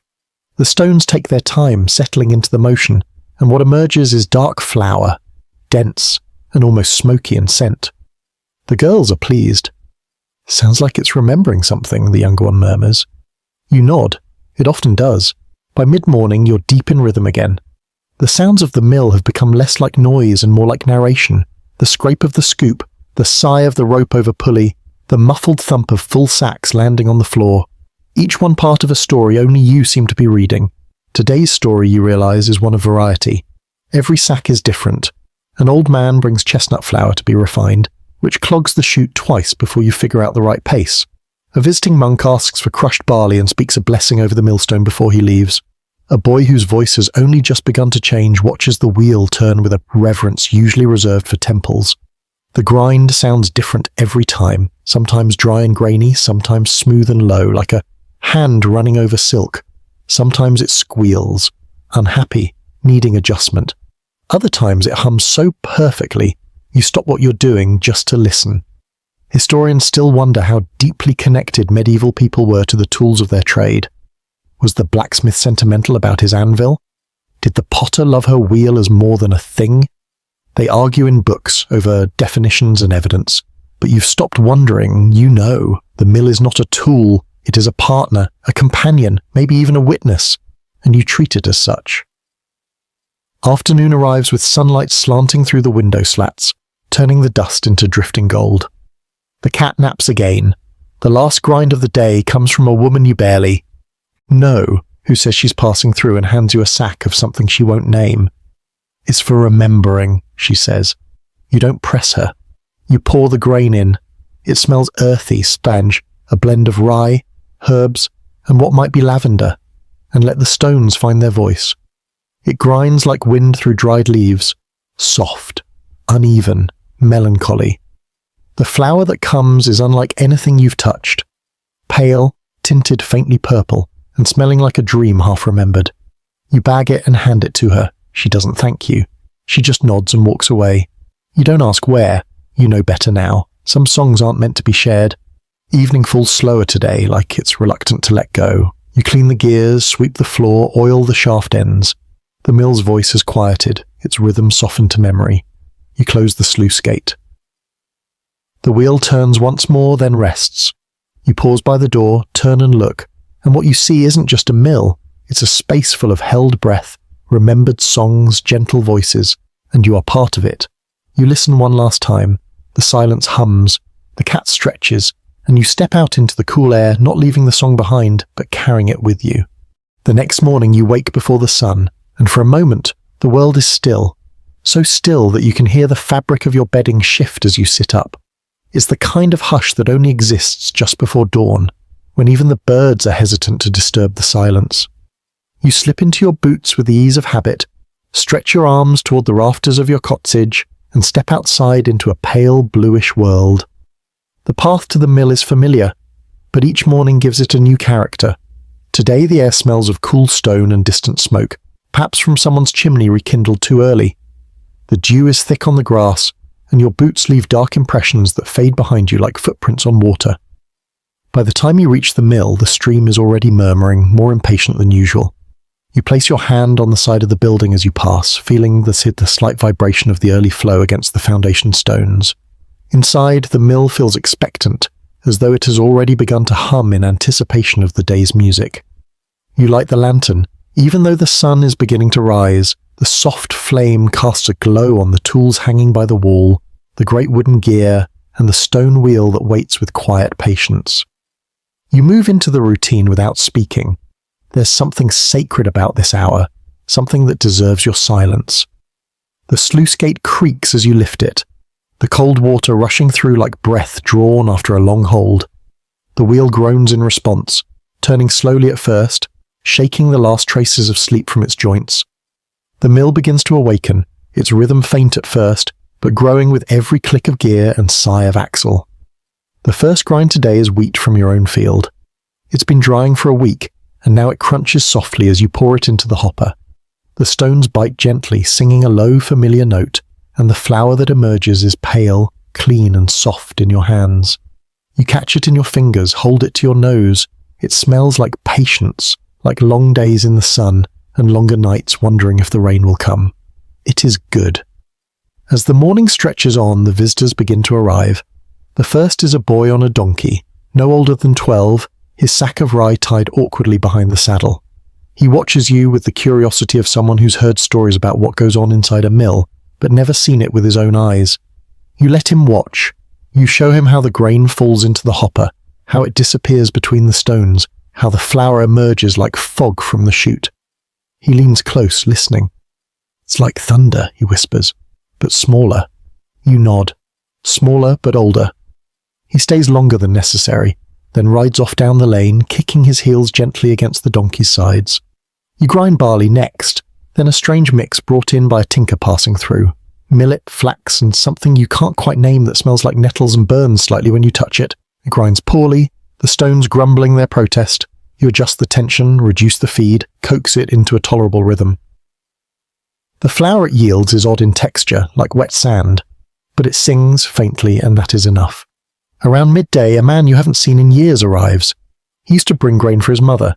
She passed last winter, and since then he's kept mostly to himself. Today he brings wheat, but not much.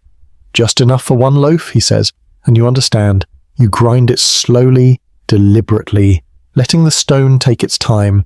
It grinds high and clear, a sweet note that hovers in the rafters like the last chord of a song you didn't know you knew.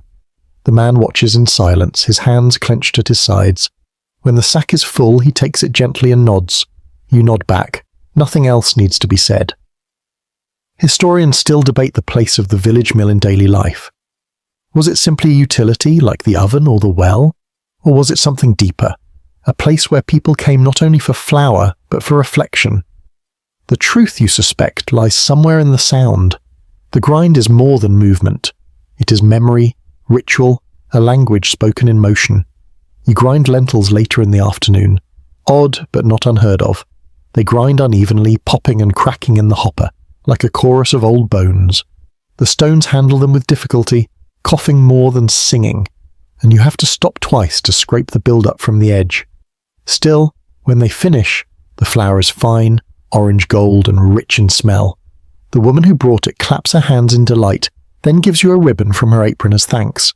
You tie it to a peg by the door. The cat ignores the entire process.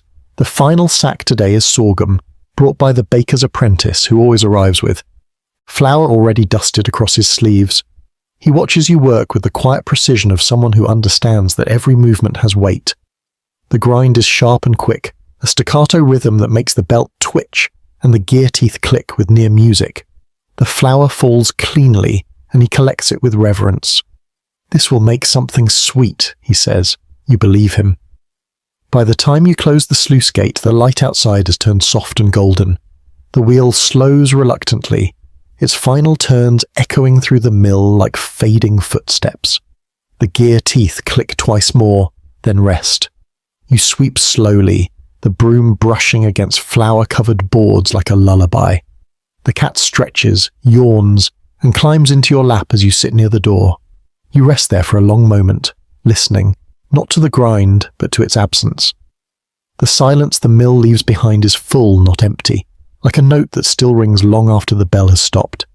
You close your eyes and hear it, the pulse of water, the whisper of wood, the memory of stone on grain, a music only you know how to translate. The mill has sung again today in a dozen different tongues, and you are its interpreter. And now the world grows quiet. The cat purrs, the sun sinks, and you, still dusted in flour, carry the song home with you like a story that only truly begins when you close your eyes.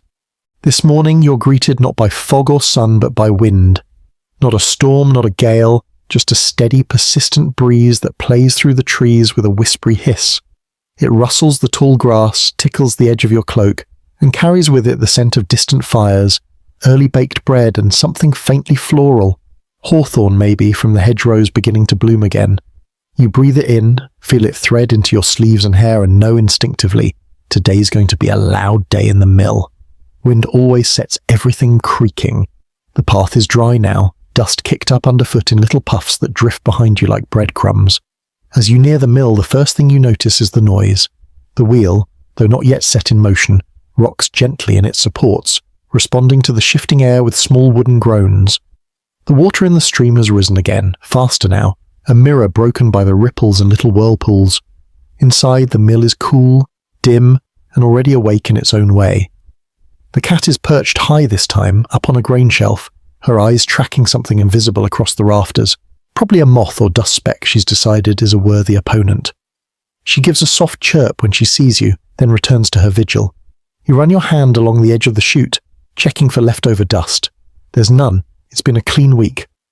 You lift the sluice gate and the water rushes in with surprising force. The wheel kicks immediately, jerking into its turn like a horse straining at the reins. The gears engage with a decisive clack-clack, and the grindstone rumbles with the enthusiasm of something that's missed its job overnight.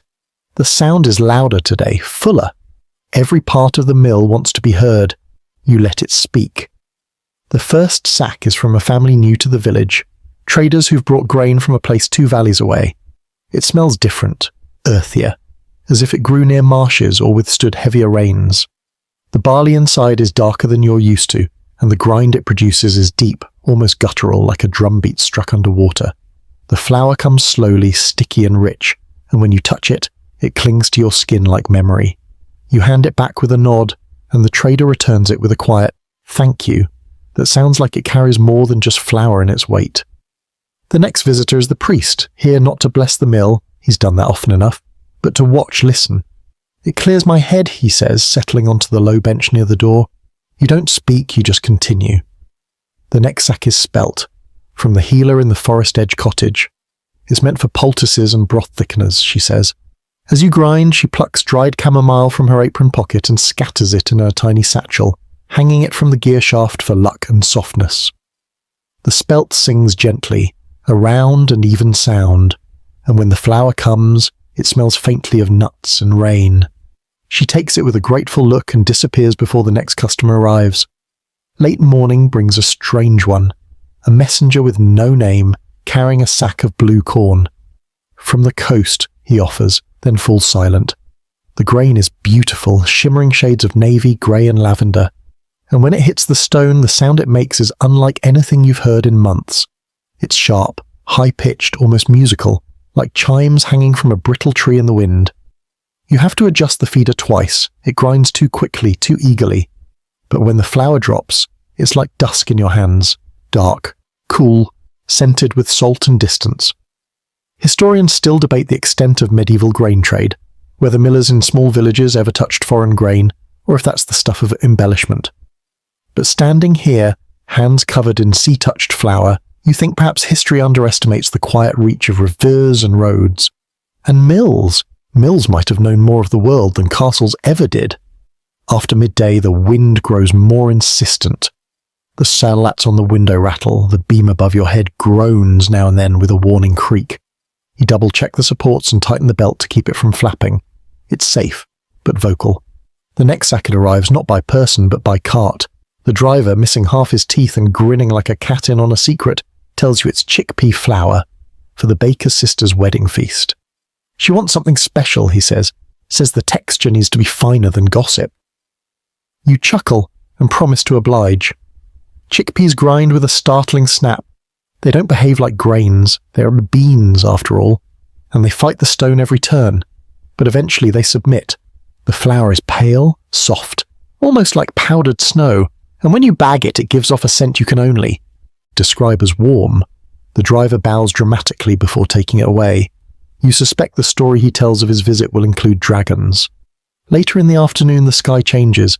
Clouds rolling in, not dark enough for storm, but enough to shift the colour of the world to slate grey. The light in the mill turns quiet, like dusk arriving early. The cat relocates to your lap, then promptly changes her mind when a particularly loud clatter startles her back into motion. You grind one final sack, lentils again, this time finer, already partially cracked. The sound is sharp like dry twigs breaking underfoot. It doesn't last long, but it leaves a faint heat in the air, as though the lentils release something old and spicy as they broke.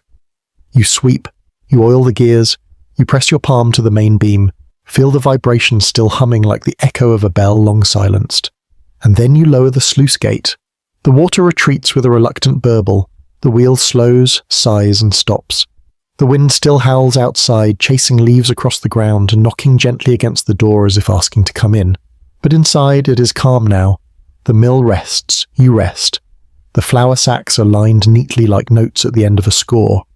You sit by the door with your cup of barley tea, steam rising in the dim light, and listen, not for the mill, but for what the wind says now that it knows you're listening. The mill sang loudly today, sure, but even loud songs end, and the quiet that follows, especially in a place like this, might be the most beautiful part of all. You wake to a hush so complete it feels deliberate, like the world is holding its breath just for you. No rain, no wind, not even the birds have begun their chorus. The morning air is cool, almost cold, and your breath clouds in front of your face as you step outside. The path to the mill is cloaked in quiet, and the only sound is the soft crunch of gravel beneath your boots. It's the kind of day that begins slowly, like a song with a long instrumental intro, inviting you to listen closely, to lean in. The stream is calm now, a mirror catching the earliest slivers of light. Its current seems to move slower today, though you know that's just an illusion. You reach the mill, and for a moment you hesitate. You place your hand against the old wooden door, feel the chill of the night still clinging to the grain. Then you push it open. Inside, the air is dry and still. The cat is curled in the crook of the beam above the window, unmoving, except for the flick of an ear. Dust hangs in the air, like a spell I've cast, glowing faintly in the dim dawn light. You set to work with practiced grace, checking the gear, tightening the main belt, wiping a thin layer of flour from the chute with the edge of your sleeve. When you lift the sluice gate, the water answers in kind, soft, measured, polite. The wheel turns without protest. The stone responds with a quiet hum, almost bashful after yesterday's bluster. Today's first grind is wheat again. Simple, familiar, a melody you know by heart. As the kernels fall into the hopper, they tap a rhythm that settles your bones. The stones begin to sing in that warm, low voice, and the flour spills out like fog off a field at sunrise. You hold your hand beneath the chute and catch it for a moment. It's fine even and smells like comfort. Just then the door creaks open, and a woman enters whom you haven't seen in seasons. She's older now, her braids streaked with silver, her hands tucked into her sleeves. She nods without a word and sets down a sack that smells faintly of cinnamon. "Spiced barley," she says, her voice like a winter shawl, soft, heavy, familiar. "For cakes." You pour it in, and immediately the mill answers with a new voice, higher, lilting, with little skips in the rhythm like someone humming while they work. You both listen. "Still sings," she murmurs, eyes half closed. You nod. It remembers. She stays until the last of her flour is bagged, and then places a single copper coin on the beam before leaving. You let it sit there, not for payment, but for memory. Mid-morning, a group of children arrives with a sack so large it takes 3 of them to carry. It's a donation from the school teacher, mixed grains collected from households all over the village. The children watch wide-eyed as you feed it into the hopper. The grind is uneven, unpredictable, shifting tones every few seconds like a choir trying to agree on a song. You explain what each sound means, the dry rattle of under-dried wheat, the sharp chirp of millet, the soft whisper of cracked rye. One girl giggles when the stones squeal, and another flinches at the sudden pop of an acorn kernel slipping through. "Why does it sound like that?" one boy asks. "Because every grain tells a story," you reply, "and some stories argue with each other." They nod solemnly, as if you've told them a secret. Perhaps you have. The sack is lighter than it seemed, each household giving just a little, but the flour it yields is more than enough. The children leave with dusty cheeks and sackcloth tied tight with rope. You watch them go, wondering if they'll remember this day as more than just an errand. Later, the brewer returns with another strange request. He's experimenting again, this time sunflower seeds. You raise an eyebrow. For bread? For beer, he says, grinning like he's gotten away with something. The grind is tough. The seeds crackle and pop, some resisting, others smashing instantly under the stone. You have to clean the grooves afterward. Oily flour clings to every crevice. But the scent is remarkable. Nutty, warm, a little wild. You bag it and hand it off. Good luck, you say. It's already luck, he replies. If it came from here, he leaves whistling. Historians still debate whether millers were considered mere tradesfolk or quiet sages. Did villagers view them as craftsmen, or as guardians of some deeper grinding wisdom? The written records are vague, but standing here you suspect it was both. A miller listened, not just to grain, but to people, to seasons, to payments, and in return the mill sang truths no priest or noble ever heard. The last grind of the day is oats, simple and dusty, brought by a weaver who never speaks more than 5 words. Oats, coarse, no rush, he says. You oblige. The oats fall like rain into the hopper. The stone sighs, the grind hums low and long. It's a gentle end to a gentle day. As the flour falls, you imagine the weaver at his loom, the coarse meal in a clay bowl beside him, the rhythm of weaving syncing with the rhythm of chewing. The world turning in quiet synchrony. You sweep the floor slowly tonight, not because it's messy, but because the motion feels necessary. Like punctuation, you close the sluice. The wheel slows. The gears whisper their goodbyes. The cat hops down, circles your ankles once, then curls near the warm brick of the hearth. You sit by the door and close your eyes. The air is still. The world outside prepares for dusk. The mill rests. And within that rest, a kind of peace, a kind of hush that isn't empty at all, just waiting, listening. The song has ended for today. But you know it will begin again. It always does. And when it does, you'll be here. The following morning arrives with a sky so pale it's almost colourless, stretched thin over the horizon like linen left too long in the sun. There's no wind, no fog, no dew, just stillness, a kind of hush that isn't chance exactly, but something deeper, an expectancy, as if even the trees are holding their breath. You step outside with a crust of bread in one hand and your coat hanging loose over your shoulders. The earth is dry underfoot. The path to the mill hard-packed and quiet. No birds sing today, no carts clatter past.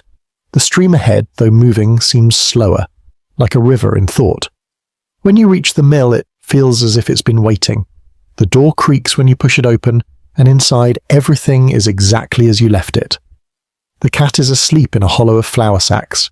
A spiderweb trembles faintly in the window slat above the grindstone. There's a sense of pause in the air, as though the mill knows something is coming. You move without hurry. Today isn't for speed.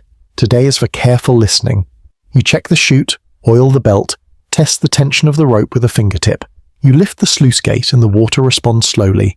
It creeps in at first, murmuring over the lip of the channel, then builds as it gains confidence.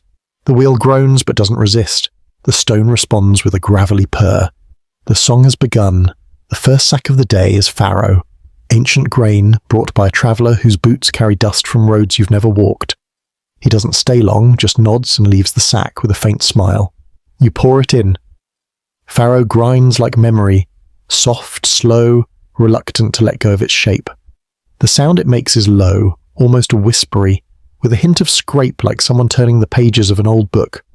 The flour is coarse, nutty, and smells of warm straw and long-forgotten summers. As it fills the sack, you feel it in your chest, not the weight, but the rhythm. It's a quiet, reassuring beat. Mid-morning brings the potter's apprentice. She's shy, avoids eye contact, and only speaks to explain that she's been tasked with delivering a mix of barley and flax for her master. He says it's for the kiln, she murmurs, to make ash paste. You nod, not entirely understanding, but trusting that mills serve purposes beyond your knowledge. The grindstone hums as the mix pours in, the flax seeds popping gently between the teeth. The sound is soft, like rain on cloth. The smell is oddly sweet, barley's warmth mellowed by flax's gentle oil. You hand her the sack and she thanks you twice, once aloud, once with a glance that says more. You go back to your bench and sip water from the cool jug. There is no breeze. Even the dust doesn't move. The quiet is absolute. The next visitor breaks it gently. It's the beekeeper's daughter, bringing a rare sack of ground chestnuts to be milled fine. "We're making wedding cakes," she says, blushing for reasons you don't question. Chestnuts grind thickly, like they're resisting the idea of becoming powder. The sound they make is uneven, a stuttered groan, low and dense. You have to adjust the stone midway, lessen the pressure so the meal doesn't clog. When the flour finally sifts down, it's pale, soft and fragrant, like firewood mixed with honey. You imagine the cakes, rich, chewy, sweetened with syrup and whispered about for months afterward. Historians still puzzle over the sounds medieval people lived with. How much of daily life was defined not by speech, but by clatter, creak and hum? Theories differ. Some say villagers were half deaf from the constant din. Others argue they found peace in the repetition. But here in the mill, it wasn't about noise or silence. It was about rhythm. And today the rhythm is steady. Even as the next grind, fava beans, clatters into the hopper, with the noise of gravel poured down a stairwell, you find the beat. The stone moans at first, then adjusts. The grind becomes smoother. The scent is strong, pungent, a reminder that not all songs are sweet. But the result is fine meal, useful and nourishing. You wipe your hands on your apron and smile. The cat stirs only briefly, uninterested. The mill sings on. By afternoon, the light has shifted. It's golden now, but weak, thin, like soup that's been stretched too far. The shadows inside the mill lengthen. You grind another sack. Millet this time from the same man who always insists it be coarse, not baby soft. It obliges. Millet grinds bright, fast and eager. The stone seems to enjoy it. Humming lightly. You finish and stack the sack with the others, then pause. You feel it before you hear it. A change in the air, a pressure behind your ears, something outside. You step to the door. The sky has darkened, not with clouds, but with dusk arriving too early. The birds are still, silent. The stream moves, but without sparkle. It's as if the world is waiting for something unnamed. You return to the mill and close the door softly. Inside, the grindstone continues. One final sack remains, is one you brought yourself, wheat mixed with a handful of herbs you found growing near the chapel wall. Thyme, marjoram, and something sharp you couldn't name. You pour it in. The grind is strange, familiar grain, unfamiliar notes. The herbs crackle faintly like fire in miniature. The scent that rises is impossible. Warm bread and pine needles and rain. The flour that comes is pale, flecked with green, and carries a fragrance that lingers in the air like memory. You don't bag it. You leave it in the bowl uncovered. You sit beside it as the stone turns. Slower now. Quieter. The mill is winding down. You sweep in circles, small and slow. The cat has moved to the windowsill, ears twitching at a wind that hasn't yet arrived. You close the sluice gate gently. The wheel drips. The stone turns once, twice, and stops. The hush returns, not empty but full. The kind of quiet you carry in your chest. You stand by the door again, flour on your palms, the last scent of time in your lungs. The day is ending, and the song for now is over. But it's still there, tucked into the beams, resting in the grain, hiding in the soft pile of flour by the chute. It waits for you, just as it always has. The morning is grey, not the dramatic kind of grey that announces storms or signals the end of summer, but a flat, blanketing, in-between kind of grey that softens every edge and swallows every sound. It's the kind of sky that turns the whole village into a whisper. You dress slowly, layering a thick tunic over your shirt, tying your boots tighter than usual, as if today might pull at the seams of things. When you step outside, the air is still and heavy, like a page waiting to be written on. The walk to the mill feels longer today, not in distance, but in mood. You pass the same trees, the same rise in the road, the same narrow bridge across the stream, but everything feels just a little more distant, a little less certain. Even the birdsong is hesitant, as if the world isn't quite sure what kind of day it wants to be. When you reach the mill, it's quiet. The cat isn't in her usual spot. The door doesn't creak. It simply opens, silent and smooth. Inside, there's a strange calm. Not the peaceful hum of a normal morning, but a kind of solemnity, like walking into a room where someone has just left. You light the lantern anyway. The shadows pull back reluctantly. The stone sits motionless. The belt hangs limp. and for the first time in weeks, the air inside the mill feels empty. You begin your usual checks, hands moving more slowly, eyes scanning the grooves of the gear teeth like they might reveal some secret. Nothing is broken, nothing is wrong, but something is missing, and you can't name it. You lift the sluice gate with more care than usual. The water doesn't rush this time. It seeps, murmuring, curling its way into the chute like it's trying not to wake someone. The wheel turns, the gears follow, the stones sighs, and the grind begins. The first sack today is Emma Wheat, brought by a quiet man you rarely speak to. He nods when he enters, sets the sack down, and waits without a word. Emma grinds slow and gritty, each kernel releasing its song with a dry scratch like chalk on slate. The flour is dark, heavy, useful. When you hand it back, the man nods again and leaves. No thanks, no coins, just silence. The door swings shut behind him like a sigh. Next is a widow from the southern end of the village. She brings buckwheat and nettle, tied together in a bundle too neat to be accidental. "I heard it helps with sleep," she says softly. You don't ask what she needs sleep for. You just nod and pour the mixture into the hopper. The grind is surprisingly beautiful. Soft, like felt, rubbed between two palms. The nettle leaves crumble with barely a sound, but their scent blooms in the air like a story unfurling. Historians still debate the use of herbs in everyday flour. How much of it was for health, and how much for superstition? Was nettle really medicinal, or just something handed down through memory? You stand there listening to the quiet rasp of leaves being turned into powder, and you think, does it matter? The song of it is real enough. The widow watches, hands clasped, until you pass her the finished sack. She holds it to her chest like something more than food. Perhaps it is. Later in the morning the mill gets busier. Not with people, but with sacks. They arrive in a cart left unattended, tied bundles of millet, sorghum, rye, and one mysterious bundle marked only with a red ribbon. You grind them in order. Millet first, light, quick, cheerful. It sings in a chattery rhythm like teeth clicking together in laughter. Sorghum next, more reserved, but steady, rich, low-toned. Rye follows, bold and slightly sour-smelling, its grind punctuated with little huffs from the stone, as if the grain is telling jokes only it understands. The ribboned sack is last. You untie it carefully. The grain inside is unfamiliar.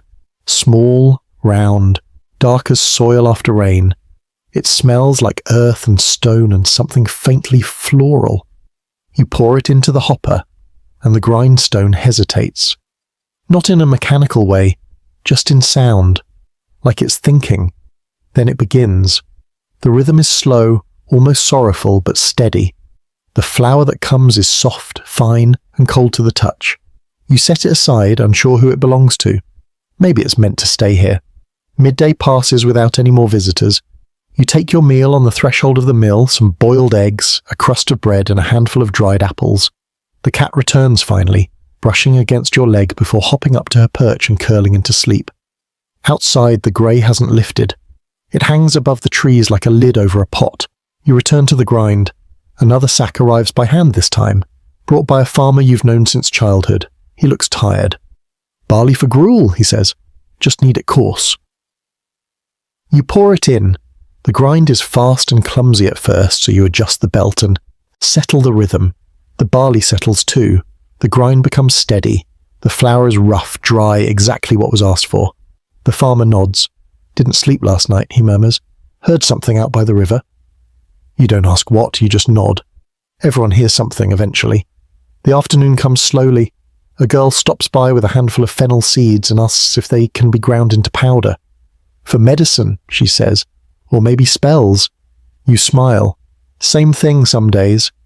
The seeds crackle in the hopper, like pebbles under boots, and the flour that comes is sweet, spicy, and almost golden. She leaves with a grin, pocketing the pouch like treasure. You wipe the mill's surfaces clean. You check the gear's teeth again. Everything's in place. Still, that emptiness from the morning lingers, as if the song you've come to expect is playing just one note flat. You close the sluice gate before dusk, earlier than usual. The stone turns a few more times, then stills. The silence returns, not the heavy kind from this morning, but a softer, rounder kind. The kind of quiet you might find at the bottom of a well after the water has settled. You sit with it. You let it wrap around your shoulders. The mill has sung less today, but what it sang, it meant. And some days meaning matters more than melody. The cat purrs beside you. The air is cool now. The world has decided what kind of day it was, and you were here for it. You listened, and the mill listened too. The morning begins not with light, but with sound. Before your eyes even open, you hear it. Rain. Soft, steady, endless. It drums on the thatch above your head like a gentle reminder that today belongs to water. Not the cold, punishing kind of rain, but the warm, soaking sort that sinks into every corner of the world and lingers for days. You rise slowly, already knowing your cloak will stay damp all day. You stretch your arms and crack your knuckles, and the sound blends with the quiet percussion of rain beyond the walls. When you step outside, the path to the mill is little more than a stream. Mud oozes between the stones, and your boots squelch with every step. The trees drip. The air tastes like moss and wet bark. You pull your hood low and walk without complaint. Rain like this is rare and precious. By the time you reach the mill, the stream is swollen, nearly brimming over the banks. The wheel turns gently on its own, coaxed by the extra water, even before you've touched the sluice. Inside, it's warmer than usual. The air holds the faint scent of damp wood, crushed grain, and old smoke. You remove your cloak and hang it near the hearth, then stoke the tiny fire there, not for cooking, just for presence. The cat is a curled lump near the coals, her tail twitching now and then. You stroke her once on the head. She doesn't wake, but she purrs anyway. Today feels like an echo, like something that's happened before. You go through the motions, the mill responds. The gears are slower in the wet, but kinder too. The wood swells, the belt softens, the stone hums with a sound so low it's nearly a whisper. The first sack is your own, barley mixed with rosemary. A trial for yourself. You pour it into the hopper and listen.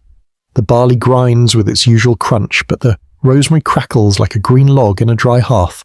The scent that rises is unexpected. Forest and smoke and bread all at once. The flour is rough, herby, and utterly unfamiliar. You set it aside for later, maybe for soup or a strange kind of loaf. You are the only one at the mill this morning. No villagers, no carts, no children bringing sacks too large for their arms. Just rain and time. And you. You try a second sack. This one gifted weeks ago by a merchant who never returned. Labelled simply, red wheat, Westfield. It's heavier than it looks. You grind it slowly, and it sings with a smooth, velvety tone, like silk drawn over wood. Historians still argue about red wheat, whether it was truly common in the Middle Ages or just a seasonal rarity.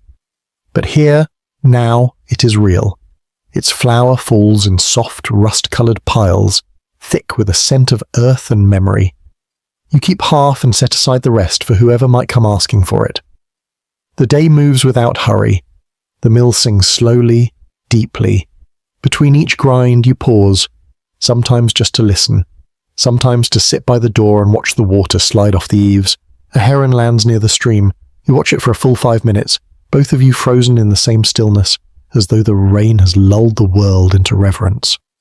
When the next sack arrives, it's delivered silently, left by someone you didn't see, just a rough cloth bundle, slightly damp, tied with twine.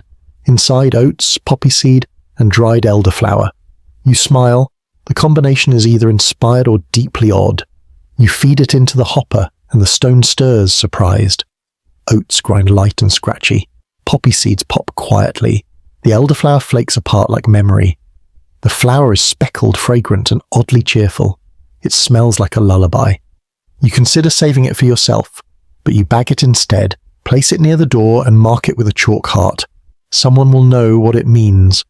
Afternoon arrives with no change in the weather. The light doesn't shift. The rain doesn't ease. The world holds steady in its rhythm. You grind spelt for the baker. His note was wedged under the door. Same as last time, plus a little magic.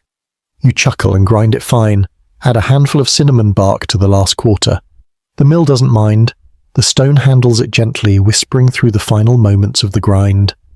The flour that comes smells like warmth itself. You imagine the bread already, rising in the baker's clay oven, feeding a dozen sleepy mouths before bed. The last sack is ancient, truly. One you found tucked beneath the lowest shelf, forgotten, wrapped in a waxed cloth. The grain inside is tiny, nearly black and smells faintly of nutmeg. You don't remember storing it, but it's here, and today feels like the day for rediscovering things. You pour it into the hopper. The grind is soft, reverent.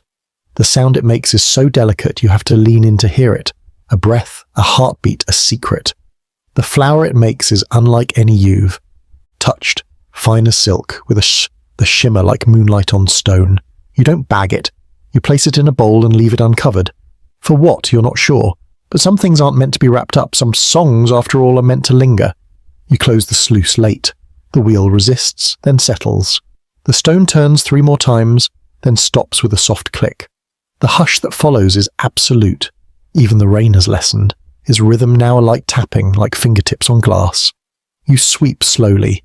The cat wakes and stretches, curling around your feet once before returning to her warm spot. You sit by the open door, flour on your sleeves, your breath fogging faintly in the cooler air. And you listen, to the quiet, to the memory of sound, to the music that is no longer playing but still vibrating faintly in the bones of the mill. The day is done, and the mill rests, as do you. And now, with the work complete and the light fading from the corners of the sky, you let your body settle into stillness. The mill is quiet behind you. The stream continues its slow, endless whisper beneath the wheel, but the gears are still, the belts are slack, and the great grinding stone dreams insouciance. The flour you milled today sits tucked in cloth and sack, waiting to become something else, bread, soup, paste, cakes, but for now it is simply dust, soft and fine, born of rhythm and time. The cat purrs softly at your feet. Outside, the world is turning blue with evening. Lanterns are lit in the village below, little dots of gold flickering like sleepy fireflies. The trees are still, the sky is calm, the mill is warm. You lean your head back against the doorframe and close your eyes. And even though the mill no longer sings, you hear it still.